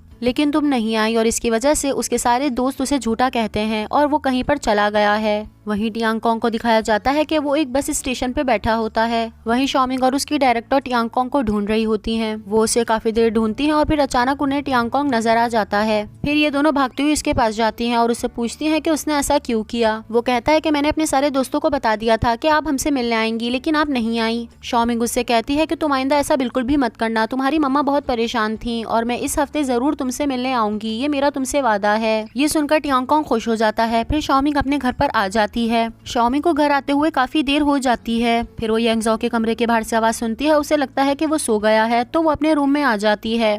वो यहाँ आकर अपना कोट उतारती है और जैसे ही लाइट्स ऑन करती है तो यांगजाओ यहीं पर बैठा होता है, जिसे देखकर वो डर जाती है। यांगजाओ उस पर गुस्सा करता है और कहता है कि तुम कहाँ थी, तुम कभी भी इतना लेट नहीं आई और अब तुम टाइम देखो 1 बजने वाला है। शॉमिंग उसे ट्यांगकोंग के बारे में बताती है कि एक ब्लाइंड बच्चा है और वो गुम हो गया था, तो मैं उसको ढूंढने में मदद कर रही थी और ये सब कुछ इसी वजह से हुआ है क्योंकि हमारी लाइफ अभी कुछ ठीक नहीं चल रही। तो यांग शॉ उस पर चीखता है और कहता है कि क्या ये सब कुछ मेरी वजह से हुआ है, इसमें मेरी तो कोई गलती नहीं। शॉमिंग उसे समझाने की कोशिश करती है कि मेरे कहने का ये मतलब नहीं था और फिर उसे उस रूम में लेकर आती है जो वो सुबह से तैयार कर रही थी। शॉमिंग ने ये रूम बॉक्सिंग के लिए तैयार किया था क्योंकि यांग ज़ाओ को बॉक्सिंग से बहुत लगाव है। इस रूम को देखते ही यांग ज़ाओ को बहुत खुशी होती है, लेकिन फिर उसे अचानक से अपने फादर की डेथ याद आ जाती है और वो ना चाहते हुए भी शॉमिंग से रूडली बात करता है। वो उससे कहता है कि तुम्हारे ये सब करने से मैं तुम्हें माफ नहीं कर दूंगा। फिर शॉमिंग उसे वो गोल्ड मेडल दिखाती है जो उसने शॉमिंग को हमेशा के लिए दिया था। वो शॉमिंग पर गुस्सा करता है और कहता है कि मुझसे ये फालतू की बातें मत करो, मेरे पास अब इन चीजों के लिए कोई टाइम नहीं है। शॉमिंग को रोता देख उसे भी बहुत अफसोस होता है, लेकिन वो यहाँ से निकल जाता है और शॉमिंग अपने मेडल को देखकर रो रही होती है।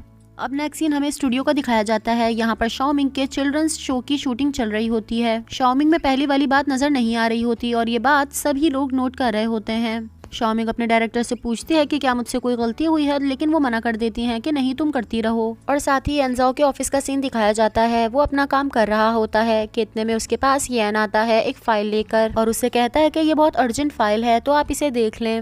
यांग ज़ाओ जैसे ये फाइल देखता है वो हैरान हो जाता है क्योंकि इसमें यिन के रेजिग्नेशन लेटर होता है। वजह पूछने पर वो कहता है कि मैं आपके फादर के साथ बहुत अरसे से काम कर रहा हूँ, लेकिन अब मुझे डर लगने लगा है, इसलिए मैं ये जॉब कंप्लीट नहीं कर पाऊंगा। स्टूडियो का सीन दिखाया जाता है कि शॉमिंग का मैनेजर उसे रेड कलर की ड्रेसेस देता है, तो शॉमिंग कहती है कि अभी अभी मेरे अंकल की डेथ हुई है और मैं ऐसा कलर नहीं पहनना चाहती। जिस पर डायरेक्टर कहते हैं कि ये होस्टिंग शो है और ऊपर से ऑर्डर आए हैं, इसलिए तुम्हें ऐसा करना पड़ेगा। वहीं यांग ज़ाओ और ये टी शॉप में बैठकर चाय पी रहे होते हैं। यांग ज़ाओ उससे कहता है कि मेरी कोई गर्लफ्रेंड नहीं है और अब अपनी लाइफ स्टार्ट करना चाहता हूँ। यांग ज़ाओ उसकी डिसीजन की रिस्पेक्ट करते हुए से कहता है कि कभी भी तुम्हें जरूरत पड़े तो मेरे पास आ जाना। फिर यान उसके ऑफिस से चले जाता है, लेकिन फिर आधे रास्ते से ही वापस आ जाता है और आकर कहता है कि मैं ये जॉब नहीं छोड़ना चाहता, कि आप कंसीडर कर सकते हैं कि मेरा रेजिग्नेशन लेटर रिजेक्ट कर दिया जाए। वो कहता है कि आपको मेरी इस वक्त सख्त जरूरत है, इसलिए मैं आपका साथ दूंगा और आपका साथ कभी भी नहीं छोड़ूंगा। यांग ज़ाओ को ये सुनकर बहुत खुशी होती है और वो उसका रेजिग्नेशन लेटर ट्रिम कर देता है। यांग ज़ाओ कहता है कि जो भी मेरे मुश्किल वक्त में मेरा साथ देगा मैं जिंदगी भर उसका ही रहूंगा। फिर यान के कंधे पे हाथ रखता है और कहता है कि मेरी वजह से तुम्हारी लाइफ में कोई भी प्रॉब्लम नहीं आएगी और तुम कुछ टाइम में प्रमोट भी हो जाओगे। नेक्स्ट सीन में दिखाया जाता है कि यांग ज़ाओ की गाड़ी सिग्नल पर रुकती है, तो वो इधर उधर देखने लगता है। इधर उधर देखते हुए अचानक से उसकी नजर सामने लगी स्क्रीन पर पड़ती है। यहाँ पर शॉमिंग होती है, वो भी रेड कलर के ड्रेस में, तो इसे ये देखकर बहुत ज्यादा गुस्सा आता है, लेकिन ये कुछ नहीं कहता। वहीं जियांगजी अपने फादर के साथ बात कर रहा होता है कि मेरी लाइफ का मकसद तो सिर्फ घूमना है। उसके फादर कहते हैं कि तुम्हें कंपनी में जॉब करनी होगी और यांग ज़ाओ को टक्कर देनी होगी। तो जियांगजी कहता है कि आप उसे नहीं हरा पाए इसलिए आप मुझे कह रहे हैं, लेकिन मैं ऐसा बिल्कुल भी नहीं चाहता। तो किंग शान कहते हैं कि ये सब कुछ मैं तुम्हारे लिए ही कर रहा हूँ ताकि तुम्हारी लाइफ बेटर हो सके। फिर जियांगजी यहाँ से चला जाता है। अब रात का सीन दिखाया जाता है कि शॉमिंग शूटिंग से अपने घर पर पहुंचती है। वो जैसे ही अंदर आती है वो देखती है यहाँ पर यांग ज़ाओ बैठा है, तो वो उसे इग्नोर करते हुए अपने रूम में जाने की करती है, लेकिन यांग ज़ाओ उसे रोक लेता है। इतने में यहाँ पर शाओगुइंग भी आ जाता है, लेकिन यांग ज़ाओ किसी की भी बात नहीं सुनता और शॉमिंग का हाथ खींचते हुए कहीं पर ले जाता है। नेक्स्ट सीन में हमें दिखाया जाता है कि रात का टाइम हो रहा है और ये दोनों यांग ज़ाओ के फादर की कब्र पर आते हैं। यांग ज़ाओ शॉमिंग से कहता है कि अभी तो मेरे बाप को मरे हुए टाइम भी नहीं हुआ और तुमने खुशियां मनाना शुरू कर दी और रंगीन कपड़े पहनना भी। शॉमिंग उसे एक्सप्लेन करने की कोशिश करती है, तो वो कहता है कि मुझे तुम्हारी एक्सप्लेनेशंस नहीं चाहिए। फिर वो अपने फादर से कहता है कि आप बेफिक्र रहें, मैं कभी भी उस इंसान को खुश होने नहीं दूंगा जो आपके जाने से खुश हैं। घर आकर वो बॉक्सिंग करने लगता है, तो उसके आगे शाओगुइंग आ जाता है। वो शाओगुइंग से बॉक्सिंग का पूछता है और फिर ये दोनों साथ प्रैक्टिस करते हैं, जहाँ शाओगुइंग भी पीछे नहीं रहता और बहुत अच्छी बॉक्सिंग करता है और बहुत अच्छे से इसको हैंडल भी करता है, जबकि उसने बॉक्सिंग सीखी भी नहीं होती। फिर वो यांग ज़ाओ से कहता है कि बॉस आप काफी ज्यादा थक गए हैं, तो थोड़ी देर का रेस्ट ले लें। वहीं शॉमिंग के रूम का दिखाया जाता है कि वो अपना फेस वॉश कर रही होती है। फिर अपने आप को मिरर में देखती है तो उसे पुराना टाइम याद आ जाता है कि जब हम कॉलेज में थे तो यांग ज़ाओ प्रैक्टिस कर रहा था, जिसकी वजह से उसके हाथ में चोट लग जाती है और शॉमिंग उसकी हेल्प करती है। फिर ये दोनों मजाक करने लग जाते हैं और इनके मजाक को कॉलेज के सारे लोग देख रहे होते हैं। वो कहते हैं कि ये लोग हस्बैंड वाइफ हैं। शॉमिंग अपने रूम से निकलती है तो शाओगुइंग उसके पपी के साथ खड़ा होता है। वो अपने पपी को गोद में उठाती है और उसे प्यार करने लगती है। वो घर से जाने लगती है तो शाओगुइंग उसे रोकता है, तो वो बताती है कि मैं यांग ज़ाओ के लिए बॉक्सिंग ग्लव्स लेने जा रही हूँ। फिर मार्केट का सीन दिखाया जाता है कि वो यांग ज़ाओ के लिए 2 बहुत ही खूबसूरत से ग्लव्स खरीदती है। वो बहुत ज्यादा खुश होती है और सामान लेकर वापस आ रही होती है। वो अपनी कार को देखती है कि ये 2 बड़ी गाड़ियों के बीच में है और निकलने की जगह नहीं है। वो बहुत आराम से निकालने की कोशिश करती है, लेकिन उसकी कार पीछे हिट हो जाती है।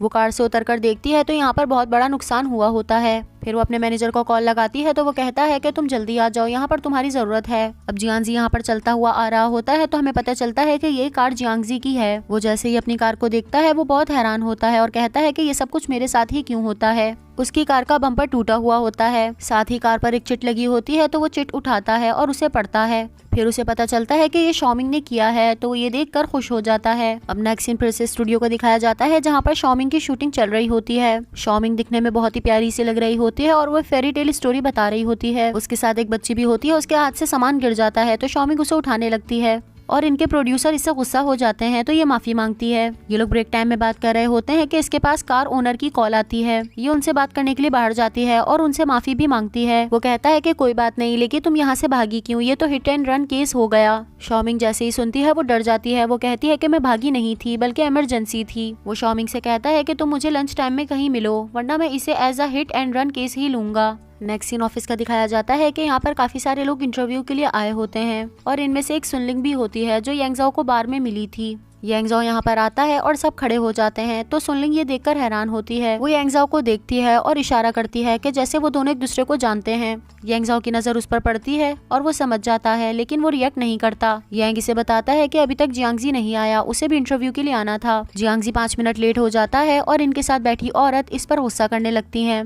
जियांगजी उन्हें बताने की कोशिश करता है लेकिन वो उसकी बात बिल्कुल भी नहीं सुनती। फिर जियांगजी खड़ा होता है और घड़ी का टाइम 5 मिनट पीछे कर देता है। ये बात सब देख रहे होते हैं और यांगशाओ हंसने लगता है। वो कहता है कि ये बहुत स्मार्ट है इसलिए इसको छोड़ दो। इन लोगों से कुछ बातें की जाती हैं, फिर ये लोग जाने लगते हैं तो यांगशाओ जियांगजी को रोक लेता है। वो जियांगजी से हेल्प का कहता है तो जियांगजी कहता है कि ये सब कुछ मैं अपने बलबूते पे करना चाहता हूँ। अब नेक्स्ट सीन में दिखाया जाता है कि इंटरव्यू स्टार्ट हो गया है और जियांगजी अकेला इंटरव्यू देने आता है। जियांगजी अच्छे से समझाता है और ये बात सबको पसंद आती है, लेकिन फिर यांगशाओ उससे क्वेश्चन करता है जहाँ पर वो अटक जाता है। फिर वो यहाँ से जाने लगता है तो यांगशाओ उससे कहता है कि अब तुम मुझसे भी क्वेश्चन कर सकते हो। वो यांगजाओ से क्वेश्चन करता है लेकिन वो जवाब नहीं देता और कहता है कि तुम्हें आंसर का पता चल जाएगा। फिर जियांगजी इंटरव्यू देके बाहर आता है तो यहाँ पर सोनलिंग खड़ी होती है। फिर ये दोनों आपस में बात करते हैं और एक दूसरे को इंट्रोड्यूस कराते हैं कि हम वहाँ पर मिले थे। ये दोनों आपस में बात कर रहे होते हैं कि सुनलिंग की इंटरव्यू की बारी का टाइम आ जाता है। यांगजाओ सुनलिंग का रेज्यूम देखता है और वो उसे बहुत पसंद आता है। वो उससे कहता है कि तुम्हारा रेज्यूम तो तुम्हारे फेस की तरह खूबसूरत है।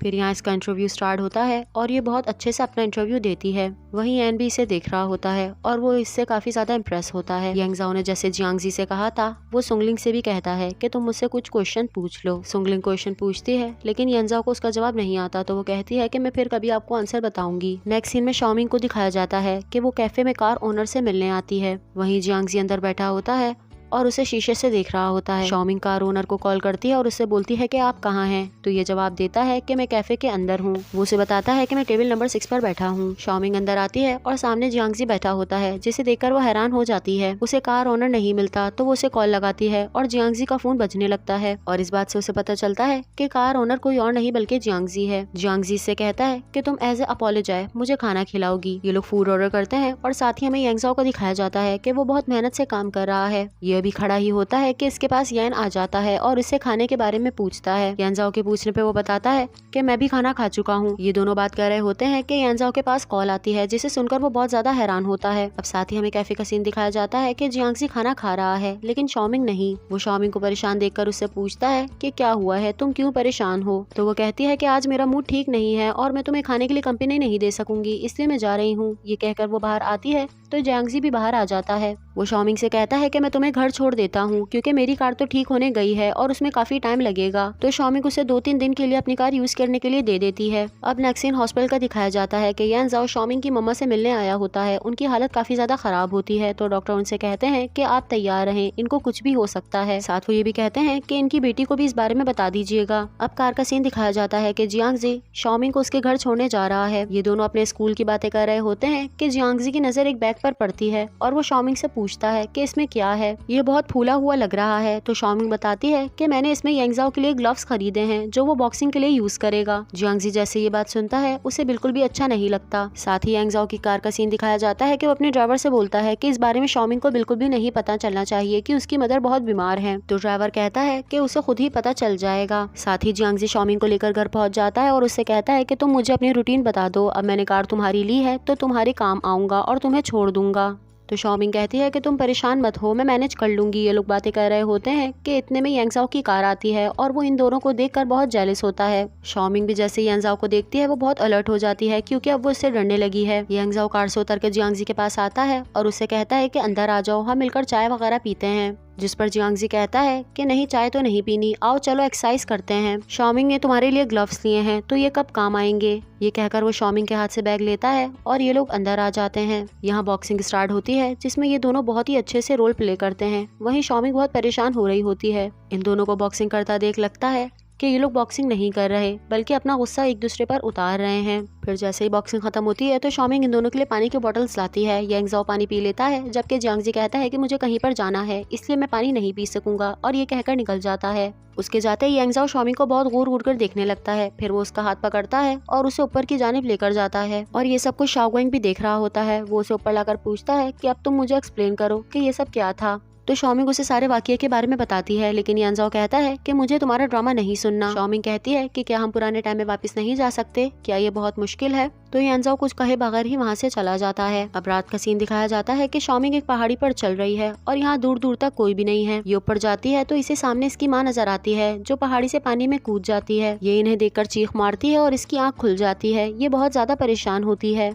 यांगजाओ के रूम का दिखाया जाता है कि बहुत ज्यादा तेज बारिश हो रही होती है और ये पुराने टाइम के बारे में सोचता है कि एक मर्तबा जब शॉमिंग अपने लेसन की तैयारी कर रही थी और उस टाइम पर भी बहुत ही तेज बारिश हो रही थी, लेकिन शॉमिंग का ध्यान अपनी पढ़ाई पर था। इतने में यहाँ पर यांगजाओ आ जाता है। वो शॉमिंग की खिड़की से अंदर आता है। फिर शॉमिंग उसके बाल खुश्क करती है और ये दोनों आपस में मजाक करने लगते हैं। ये सीन बहुत रोमांटिक होता है और ये दोनों आपस में बात कर रहे थे। तो इतने में शॉमिंग की मदर आ जाती है उसके लिए दूध लेकर, लेकिन शॉमिंग उनके आने से पहले ही यांगजाओ को छुपा देती है। लेकिन शॉमिंग की माँ क्योंकि बहुत तेज है वो उसे देख लेती हैं।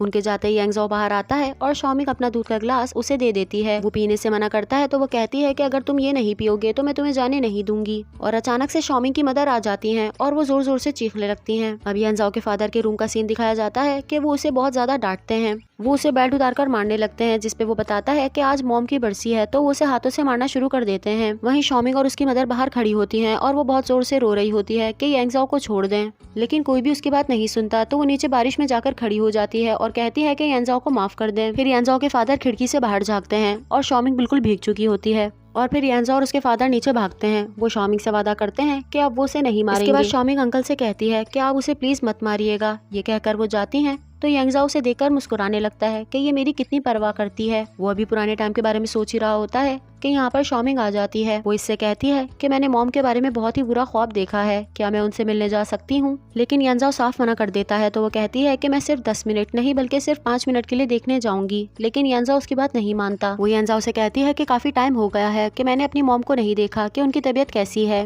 वो कहती है कि तुम्हें एक मर्तबा का याद है जब अंकल तुम्हें मार रहे थे और मैं बारिश में जाकर खड़ी हो गई थी और अंकल से मिन्नतें की थी कि तुम्हें छोड़ दें, तुम्हें ना मारें, और मैं आज भी ऐसा ही करूंगी, पानी में भीगती रहूंगी कि जब तक तुम मेरी बात ना मान जाओ। ये कहकर वो यहाँ से चली जाती है और यांगजाओ परेशान होने लगता है। नेक्स्ट सीन में दिखाया जाता है कि वो घर के बाहर खड़ी है और बिल्कुल भीग चुकी है क्योंकि ये रात के टाइम की बारिश है और हवा भी चल रही है तो उसे बहुत सर्दी भी लग रही है, लेकिन वो वहाँ से नहीं हटती। यांगजाओ भी इसे खिड़की से देख रहा होता है और उसे देखकर बहुत ज्यादा तकलीफ होती है। इतने में शाओगुएंग आता है और वो कहता है कि वो मर जाएगी, आप जाकर उसे रोक लें।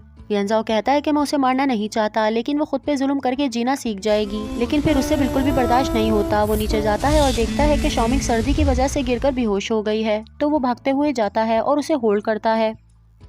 नेक्स्ट सीन सुबह का दिखाया जाता है कि शॉमिंग सो रही है और यंगशा उसके लिए मेडिसिन लेकर आता है। वो शॉमिंग के सर पे हाथ फेरता है तो उसकी आंख खुल जाती है। आंख खुलते के साथ ही वो पूछती है कि क्या मैं अपनी मम्मा को देखने जा सकती हूँ, लेकिन यंगशा कहता है कि अभी ये बातें मत करो, अभी तुम्हारी तबीयत ठीक नहीं है और तुम्हें बुखार हो रहा है। तो शॉमिंग उससे कहती है कि तुम मुझसे इतनी नफरत क्यों करते हो, क्या जब मैं मर जाऊंगी तभी तुम्हें सुकून मिलेगा। जिस पर यंगशा कहता है कि तुम कोई नहीं मर रही और न ही तुम्हारी मॉम। फिर जबरदस्ती उसे दवाई खिलाने लगता है क्योंकि यंगशा दवाई नहीं खा रही होती। फिर वो उसे पानी पिलाता है तो वो उसके गले में अटक जाता है और फिर वो उसे थपथपी देता है और फिर कुछ कहे बगैर ही ऑफिस के लिए निकल जाता है। अब नेक्स्ट सीन हमें ऑफिस का दिखाया जाता है कि यंगशा अपने ऑफिस में जा रहा है। वो लिफ्ट में जाके खड़ा होता है कि इतने में वहाँ पर सुंगलिंग आ जाती है। फिर ये दोनों साथ ऊपर जाते हैं। यंगशा कहता है कि मुझे लगता है कि आप अपने वर्क के पहले दिन ही लेट हो। जिस पर सुंगलिंग कहती है कि मैं लेट नहीं हूँ, लेकिन आप मुझे लेट लग रहे हैं। तो यंगशा कहता है कि मैं कल बारिश की वजह से नहीं सो पाया था। जिस पर सुंगलिंग कहती है कि मैं बच्ची नहीं हूँ, ये तो बच्चों वाला मजाक है। खैर फिर ये दोनों अपने ऑफिस में चले जाते हैं। साथ ही शॉमिंग का दिखाया जाता है कि वो अपनी यूनिवर्सिटी के लिए निकल रही होती है कि इतने में जियांगजी आ जाता है। वो जियांगजी से आने की वजह पूछती है, जिसपे वो कहता है कि मैंने तुम्हारा स्केड्यूल मालूम कर लिया था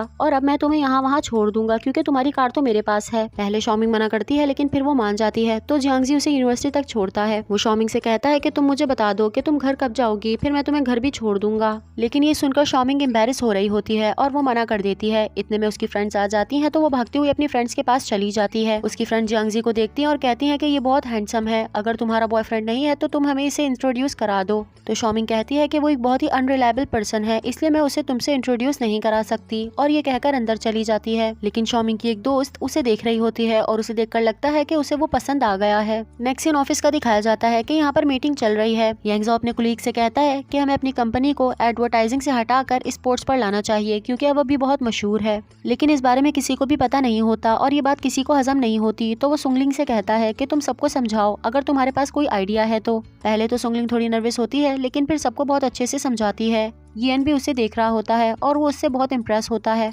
येन इसे देखने में इतना ज्यादा खो जाता है कि उसे पता ही नहीं चलता। तो यांगजो उसके कंधे पे हाथ रखता है और उसे अपने पास बुलाता है। वो उससे जियांगजी के बारे में पूछता है तो वो बताता है कि आज उसने लीव ली है।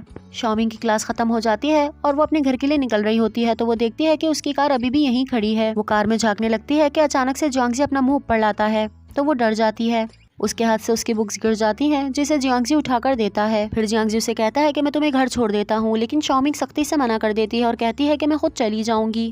वो उसे अपना क्रेडिट कार्ड देती है और कहती है कि जाओ तुम अपनी गाड़ी जल्दी से ठीक करा लो। लेकिन ये बात जियांगजी को शायद बुरी लग जाती है। वो कार की कीज और उसका क्रेडिट कार्ड उसके हाथ में रखकर वहाँ से चला जाता है और शॉमिंग भी अपनी कार में बैठकर घर के लिए निकल जाती है। जियांगजी के घर का दिखाया जाता है कि वो बहुत सैड होता है, तो वो कार्टून्स देखने लगता है। इतने में इसके डैड आ जाते हैं और पूछते हैं कि तुम ऑफिस क्यों नहीं गए, तो वो बताता है कि मैं लीव पर था। फिर वो कहते हैं कि तुम कितने अनरिलायबल हो, आज ही तुम्हारे ऑफिस का पहला दिन था और तुमने छुट्टी कर ली। साथ कहते हैं कि हमें यांगजो को हराने के लिए उसको टक्कर देनी होगी, और साथ कहते हैं कि अगर तुम शॉमिंग से शादी कर लो तो उसके बदले के शेयर्स भी हमें मिल जाएंगे। इस बात पर जियांगजी को गुस्सा आता है और कहता है कि आप शॉमिंग को बीच में मत लाएं, ये मेरा और उसका मामला है।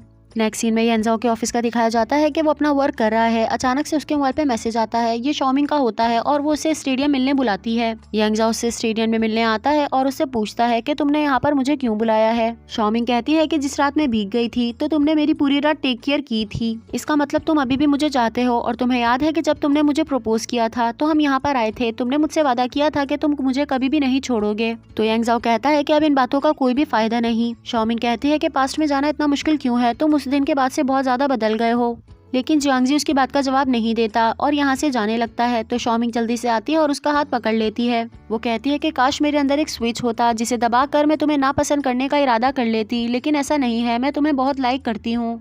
ये कहकर उसे गले से लगा लेती है। लेकिन यांगजो कहता है कि मेरे दिल में तुम्हारे लिए कोई फीलिंग्स नहीं है, तो तुम अपना वो स्विच दबा दो। शॉमिंग जैसे ये बात सुनती है उसे बहुत ज्यादा अफसोस होता है और वो रोने लग जाती है, लेकिन यांगजो उसकी बात नहीं सुनता और यहाँ से चला जाता है। इंसान जब किसी से मोहब्बत करता है तो वो इतना बेहिस हो जाता है कि अपने आप को तकलीफ देने लगता है। अब नेक्स्ट सीन कार का दिखाया जाता है कि यांगजो सफर कर रहा है। वो खुद भी बहुत ज्यादा सैड है। उसे खुद पर बहुत ज्यादा गुस्सा आ रहा होता है कि मैं शॉमिंग के साथ ये सब कुछ क्या कर रहा हूँ। उसे कंट्रोल नहीं होता और वो रोने लगता है। और इसी चीज से उसकी मोहब्बत का अंदाजा किया जा सकता है कि वो शॉमिंग को कितना चाहता है। नेक्स्ट सीन रात का दिखाया जाता है कि शॉमिंग रोड पर चल रही है। साथ में ही उसे एक शॉप नजर आती है जहाँ पर ब्राइडल ड्रेस टंगा होता है। ये ड्रेस दिखने में बहुत ही खूबसूरत है। शॉमिंग इसके करीब आ जाती है और उसे हसरत भरी निगाहों से देखने लगती है। नेक्स्ट सीन ऑफिस का दिखाया जाता है कि सब यहाँ से चले गए हैं, लेकिन सुंगलिंग बैठकर इस प्रोजेक्ट पे वर्क कर रही है। ये काम कर रही होती है कि इतने में यहाँ पर यांगजो आ जाता है और इसकी तारीफ करता है कि तुम बहुत हार्ड वर्किंग हो। वहीं सुंगलिंग भी इसकी तारीफ करती है और कहती है कि आप तो बॉस हैं, लेकिन फिर भी आप ओवर टाइम कर रहे हैं। साथ ही कहती है कि मुझे कुछ चीजें क्लियर नहीं हो रही। तो यांगजो कहता है कि आप मेरे ऑफिस में आ जाओ, मैं वहाँ आपको समझा दूंगा। वहीं जियांगजी का दिखाया जाता है कि उसने लैपटॉप पर शॉमिंग की पिक्चर्स लगाई होती है और वो उसे देख रहा होता है,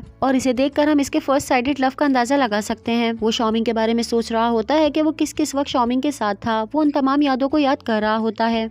ऑफिस का सीन दिखाया जाता है कि ये दोनों बैठकर काफी टाइम वर्क करते हैं और फिर सुंगलिंग सो जाती है, लेकिन यांगजो वर्क कर रहा होता है, जबकि वो काफी ज्यादा थक भी जाता है। अब सुबह हो जाती है और घर का सीन दिखाया जाता है कि आंटी हुआ इनके लिए नाश्ता बना रही होती हैं कि इतने में शॉमिंग आती है। वो शॉमिंग से कहती है कि तुम यहाँ पर आके नाश्ता कर लो वरना वो ठंडा हो जाएगा। शॉमिंग आकर बैठती है और नाश्ता करने लगती है और फिर यांगजो के बारे में पूछती है। तो वो बताती है कि यांगजो तो रात से घर ही नहीं आया, उसे लगता है कि कल रात में जो हुआ उसकी वजह से नहीं आया। अब ऑफिस का सीन दिखाया जाता है क्योंकि इन लोगों को कंपनी में बदलाव करना होता है, तो यहाँ पर सारे बोर्ड मेंबर्स बैठे होते हैं और ये लोग यांगजो की बुराइयां कर रहे होते हैं। फिर यांगजो खड़ा होता है और इन सबको प्रेजेंटेशन देता है, लेकिन फिर भी ये लोग बाज नहीं आते और इसके बारे में बातें करने लगते हैं। लेकिन वहीं किंगशान अपने किसी मकसद से इसका साथ देते हैं और सबके सामने इसको अच्छा कहते हैं। सबके जाने के बाद वो इनका शुक्रिया अदा करता है, लेकिन फिर वो कहते हैं कि तुम अभी छोटे हो तो तुम्हारे कुछ फैसले गलत हैं। उनके जाते ही इसको बहुत ज्यादा गुस्सा आता है कि ये चेयर उठाकर फेंक देता है, लेकिन क्योंकि किंगशान ने इसका साथ दिया था तो इसकी प्रेजेंटेशन कामयाब जाती है। ये स्टाफ में आता है तो सब इसके लिए क्लैप कर रहे होते हैं और इसे अप्रिशिएट करते हैं। इसे ये देखकर बहुत ज्यादा खुशी होती है कि मेरा स्टाफ मेरे हक में है। और फिर यहाँ पर एक छोटी सी गैदरिंग होती है और ये लोग सब मिलकर चीयर्स करते हैं। इतने में यहाँ पर जियांगजी भी आ जाता है और वो सबको पार्टी के लिए इनवाइट करता है।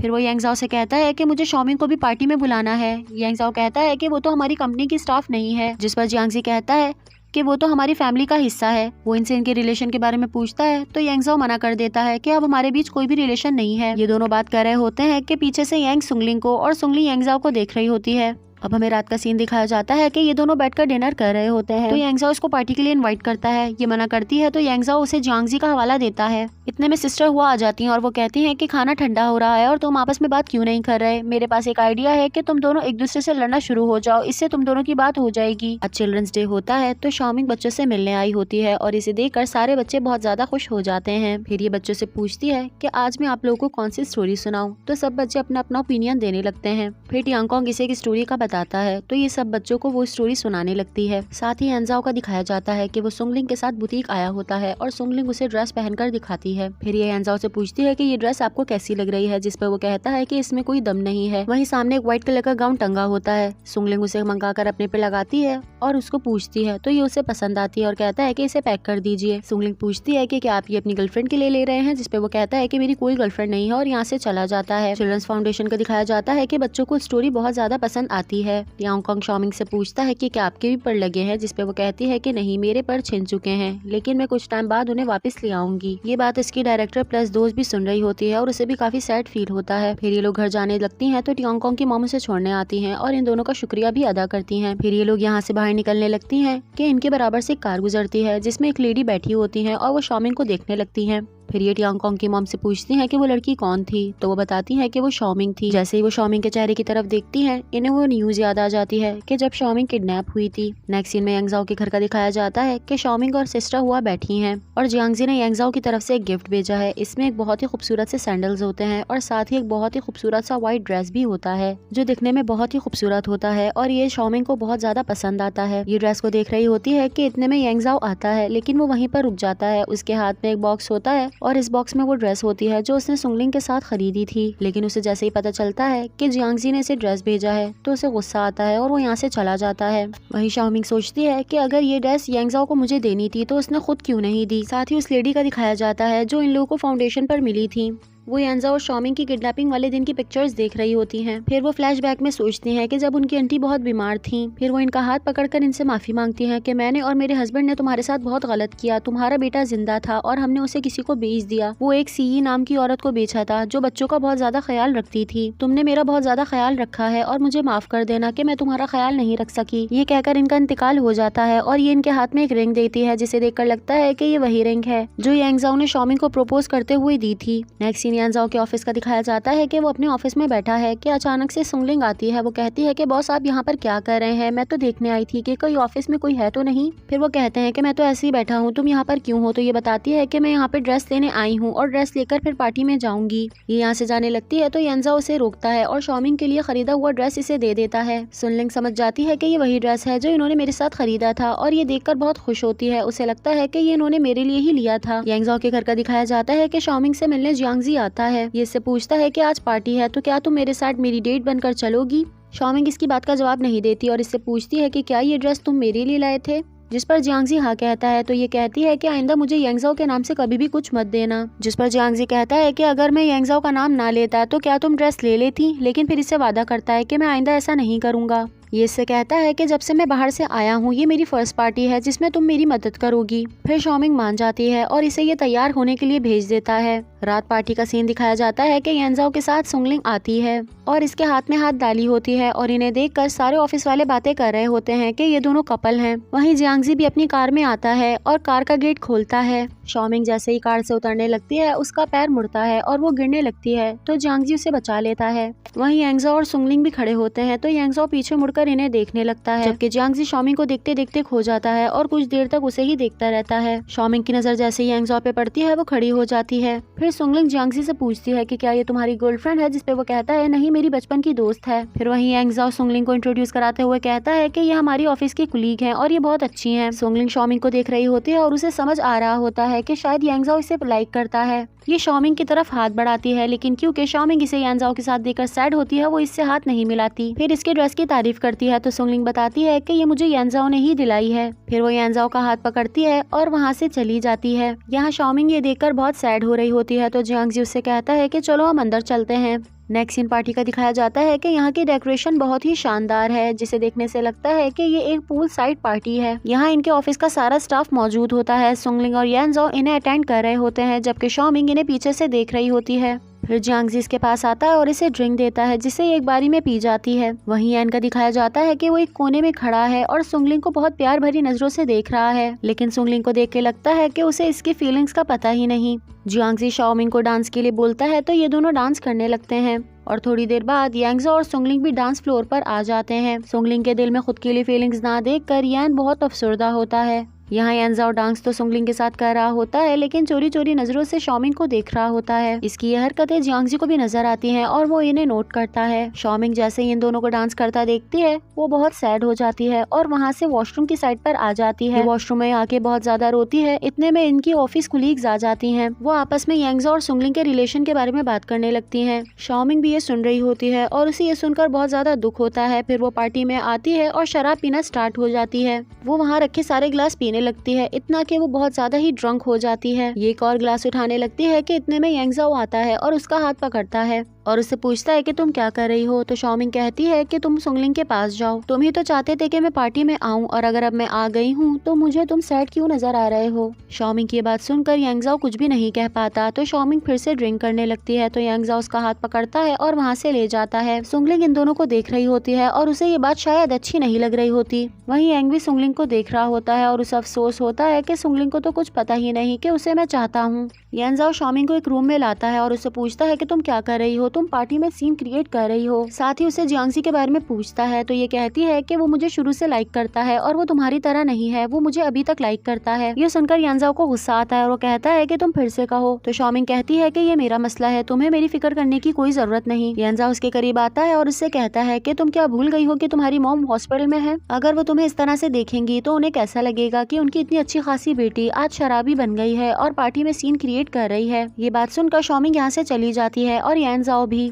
और दिखाया जाता है कि जियांगजी भी इसी रूम में बैठा है दूसरी साइड पर और इन दोनों की बातें सुन रहा है। शॉमिंग एक कॉर्नर में सैड खड़ी होती है तो उसके पास एक बेयर आता है और उसे हंसाने की कोशिश करता है। फिर वो इसका हाथ पकड़ता है और इसके साथ डांस भी करता है, जिससे शॉमिंग का मूड चीयर अप हो जाता है। इतने में यहाँ की लाइट्स ऑफ हो जाती हैं और जियांगजी सैक्सोफोन बजाते हुए आता है। ये बहुत अच्छा प्ले कर रहा होता है तो सब रुक जाते हैं और इसकी तरफ देखने लगते हैं कि अचानक से शॉमिंग पे एक लाइट ऑन होती है, जिसे देखकर लगता है कि ये सब कुछ शॉमिंग के लिए हो रहा है। फिर अचानक से जियांगजी आगे आता है और शॉमिंग को एक बहुत ही खूबसूरत सा बुके देता है। ये सब यांगजो भी देख रहा होता है, लेकिन उसे बिल्कुल भी अच्छा नहीं लगता। फिर जियांगजी घुटनों पे बैठता है और शॉमिंग को सबके सामने प्रपोज कर देता है। शॉमिंग घबरा जाती है और पीछे जाने लगती है तो जियांगजी उसका हाथ पकड़ने की करता है, लेकिन वो गलती से पानी में गिर जाती है। यहाँ यांगजो फौरन पानी में कूदता है और शॉमिंग को बचाता है। जियांगजी भी कूदने वाला होता है, लेकिन उससे पहले ही यांगजो कूद जाता है तो वो उसे देख रहा होता है। फिर वो सबके सामने शॉमिंग को गोद में उठाता है और वहाँ से लेकर जा रहा होता है तो जियांगजी इनको रोकता है और अपना कोट उतार कर शॉमिंग को कवर करता है।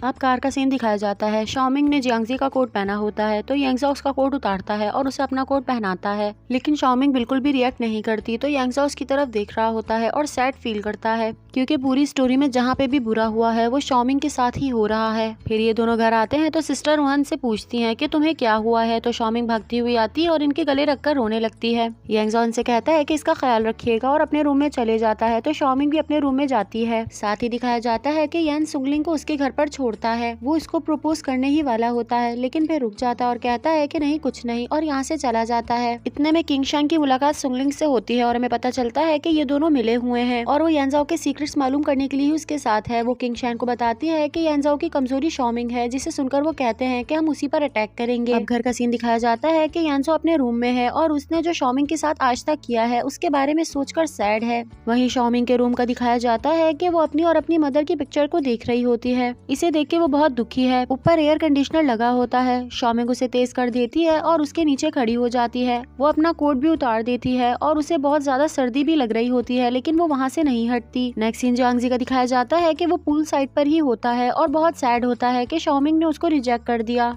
इतने में किंग शैंग आते हैं और उसको भी ड्रिंक देते हैं। वो इसे कहते हैं कि तुम्हें लड़की के मामले में जल्दी नहीं करनी चाहिए। फिर यांगजाओ के फादर के बारे में बताते हैं कि हम दोनों ने 21 साल पहले एक साथ ही काम शुरू किया था, लेकिन वो अचानक से इतना अच्छा कैसे हो गया, उसका काम इतना कामयाब ऐसे कैसे हो गया, और वो इसलिए क्योंकि उसने यांगजाओ की माँ से शादी कर ली थी और ये सीक्रेट अभी ही मुझे पता चला है। ये कहकर वो यहाँ से चले जाते हैं और जियांगजी शॉमिंग के बारे में सोचता रहता है। अब सुबह का सीन दिखाया जाता है कि शॉमिंग की तबीयत बहुत ज्यादा खराब है और कमरे में सिस्टर हुआ आती है। वो आकर इसे देखती है तो इसे बहुत तेज फीवर होता है और ये खांस भी रही होती है, तो इसे दवा देती हैं। शॉमिंग उनके सामने तो रिएक्ट करती है कि जैसे उसने दवा खा ली है, लेकिन वो अपनी मुट्ठी में बंद कर लेती है और नहीं खाती। तो वो इससे कहती है कि तुम अपना ख्याल रखना, और ये कहकर वो यहाँ से चली जाती है। ये जैसे ही देखती है कि सिस्टर हुआ चली गई है, ये आती है और दवाओं को डस्टबिन में डाल देती है। साथ ही यांगजाओ के ऑफिस का दिखाया जाता है कि वो अपनी टी टेबल को साफ कर रहा होता है। यहाँ जियांगजी आता है और कहता है कि चेयरमैन अपना रूम खुद ही साफ कर रहे हैं। तो ये कहता है कि हमें क्या जरूरत, हम दूसरों से काम कराएं जब हम खुद ये काम कर सकते हैं।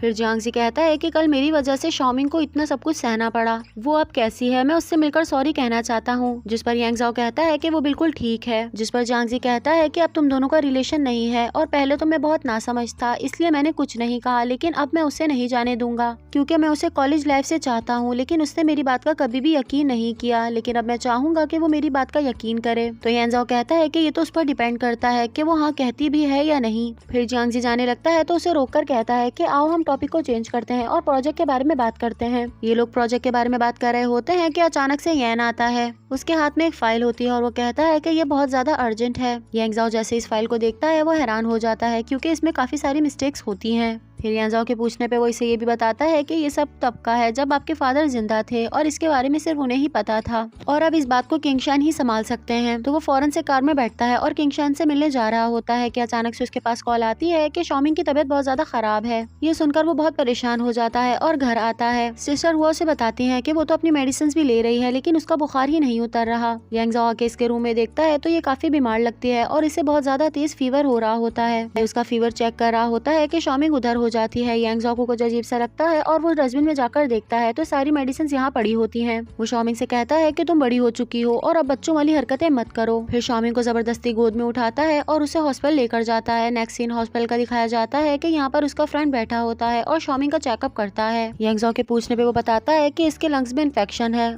इसलिए आप रूम से बाहर जाए, मुझे इसका चेकअप करना है। शॉमिंग जैसे ही अपनी बीमारी के बारे में सुनती है वो जरा सी खुश होने लगती है। यांगजाओ रूम के बाहर आ जाता है और वो इसका चेकअप करने लगता है। वो इससे पूछता है कि तुमने कौन सी दवा खाई थी, तुम्हारा बहुत माइनर सा इन्फेक्शन है जो 2-3 दवाइयों से ठीक हो जाएगा। तो ये उसके सामने हाथ जोड़ने लगती है कि मुझे हॉस्पिटल में एडमिट होने दो। पहले तो ये मना करता है लेकिन फिर मान जाता है और यांगजाओ से आकर कहता है कि उसके पेट में इन्फेक्शन है जिसको ऑब्जर्व करने के लिए हमें 2-3 दिन तक उसे यहीं पर रखना होगा। यांगजाओ से कहता है कि तुम एक बहुत ही काबिल डॉक्टर हो और उसके दोस्त भी हो, इसलिए अब तुम्हें उसका ख्याल रखना है और उसे यहाँ से कहीं भी बाहर जाने नहीं देना क्योंकि ये उसके भले के लिए है और अगर वो यहाँ से निकलेगी तो उसको खतरा है। तो ये मान जाता है और कहता है कि मैं उसे कहीं जाने नहीं दूंगा, बेफिक्र रहो। शॉमिंग को दिखाया जाता है कि वो अपने रूम में बैठी है और यहाँ से बाहर निकलने की कोशिश कर रही है लेकिन नहीं जा पाती। ऑफिस का दिखाया जाता है कि यहाँ पे बहुत ही अर्जेंट मीटिंग चल रही होती है, लेकिन जियांगजी अपने गेम्स में लगा होता है तो सब इसे देखने लगते हैं, लेकिन इसका ध्यान गेम्स पर से नहीं हटता और ये अभी भी गेम्स ही खेल रहा होता है। ये जैसे ही ऊपर देखता है तो सब इसी की तरफ देख रहे होते हैं और ये कहता है कि मेरे बाबा का काम करने का तरीका अलग है और इस बारे में मुझे भी कुछ नहीं पता। शॉमिंग का दिखाया जाता है कि उसकी तबीयत वाकई खराब हो रही होती है तो डॉक्टर उसके पास आते हैं और बुखार चेक करने के लिए कहते हैं। ये शॉमिंग से बहुत ही अच्छे से बात करते हैं, उससे कहते हैं कि अब तुम्हारी यहाँ से छुट्टी हो जाएगी। शॉमिंग ये सुनकर सैड होने लगती है तो वो कहते हैं कि नहीं, अभी 2-3 दिन लगेंगे, तुम पूरी ठीक हो जाओ फिर यहाँ से चली जाना।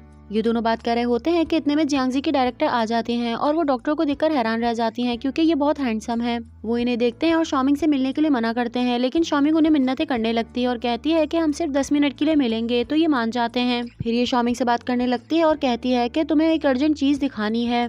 ये अपना मोबाइल निकाल कर शॉमिंग को दिखाती है तो इसमें जियांगजी और इसकी पिक्चर आई होती है। तो ये बताती है कि ऐसा कुछ भी नहीं है, हम लोग तो बस कॉलेज फ्रेंड्स हैं। ये दोनों बातें करने लगती हैं और थोड़ी देर बाद इनकी डायरेक्टर कहती है कि मैं यहाँ से चलती हूँ, तो शॉमिंग उन्हें रोकती है। ये दोनों गेटअप चेंज करती हैं और यहाँ से निकल रही होती है। इतने में डॉक्टर आ जाते हैं, लेकिन वो इसे पहचान नहीं पाते, तो ये यहाँ से चली जाती है। ये अपनी मॉम से मिलने आती है और उन्हें देखकर बहुत सैड होती है। उनके पास बैठ जाती है और रोने लगती है। कहती है कि आप जल्दी ठीक हो जाएंगी, मैं आपके बिना बिल्कुल भी खुश नहीं हूँ, और यांजाओ को भी सच बताएंगी कि उनका मर्डर आपने नहीं किया। हॉस्पिटल का सीन दिखाया जाता है कि डॉक्टर शॉमिंग का चेकअप करने आते हैं, तो इनकी डॉक्टर ब्लैंकेट में छुप जाती हैं। वो बहुत कोशिश करती हैं कि इनके डॉक्टर को पता ना चले, लेकिन फिर उन्हें पता चल जाता है कि ये तो शॉमिंग की फ्रेंड है। वो अपने ऑफिस में आते हैं और सिक्योरिटी को कॉल लगाते हैं, लेकिन ये उन्हें रोक लेती है और अपना कार्ड दिखाती है कि मैं तो सिर्फ उसकी मदद कर रही थी। पहले तो ये गुस्सा करते हैं, लेकिन फिर मान जाते हैं। थोड़ी देर बाद शॉमिंग भी आ जाती है और डॉक्टर उसे देख लेते हैं, तो शॉमिंग उन्हें बताती है कि मैं अपनी मॉम से मिलने गई थी। डॉक्टर इसे कहते हैं कि तुम अपनी किसी फैमिली मेंबर के साथ भी तो जा सकती थी, तो ये उन्हें सारी स्टोरी के बारे में बताती है, जिस पर डॉक्टर कहते हैं कि तुम बेफिक्र रहो, तुम मेरी फ्रेंड भी हो और मैं तुम्हें समझ सकता हूँ, मैं ये बात किसी को भी नहीं बताऊंगा। यांजाओ के ऑफिस का सीन दिखाया जाता है कि किंगशान उससे मिलने आते हैं।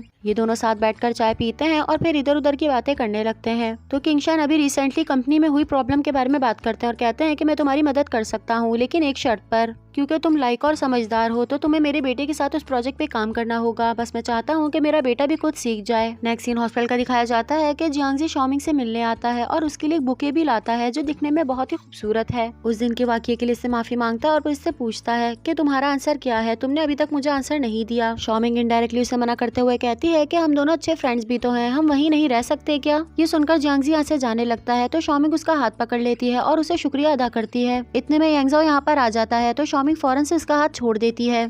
यांगजाओ से कहता है कि तुम मेरे साथ बाहर आओ, मुझे तुमसे प्रोजेक्ट के बारे में कोई बात करनी है। फिर ये दोनों बाहर निकल जाते हैं और चेयर पर बैठे होते हैं कि जियांगजी से कहता है कि तुम झूठ बोल रहे हो ना, बस मुझे उससे दूर करने के लिए तुमने ये कहा था ना। तो यांगजाओ कहता है कि मुझे कोई शौक नहीं कि मैं किसी के भी मामले में बोलूं, मुझे तुमसे प्रोजेक्ट के बारे में कोई बात करनी थी। ये जियांगजी से कहता है कि न्यू प्रोजेक्ट पे तुम मेरे साथ वर्क करोगे, तो ये कहता है कि हाँ, मेरे फादर की पहुंच इतना तो करा सकती है। शॉमिंग के रूम का दिखाया जाता है कि वो जियांगजी के दिए हुए फ्लावर्स को देख रही होती है। इतने में यांगशाओ यहाँ पर आ जाता है। वो कहता है कि क्या तुम्हें पसंद है, जिसपे वो मना कर देती है।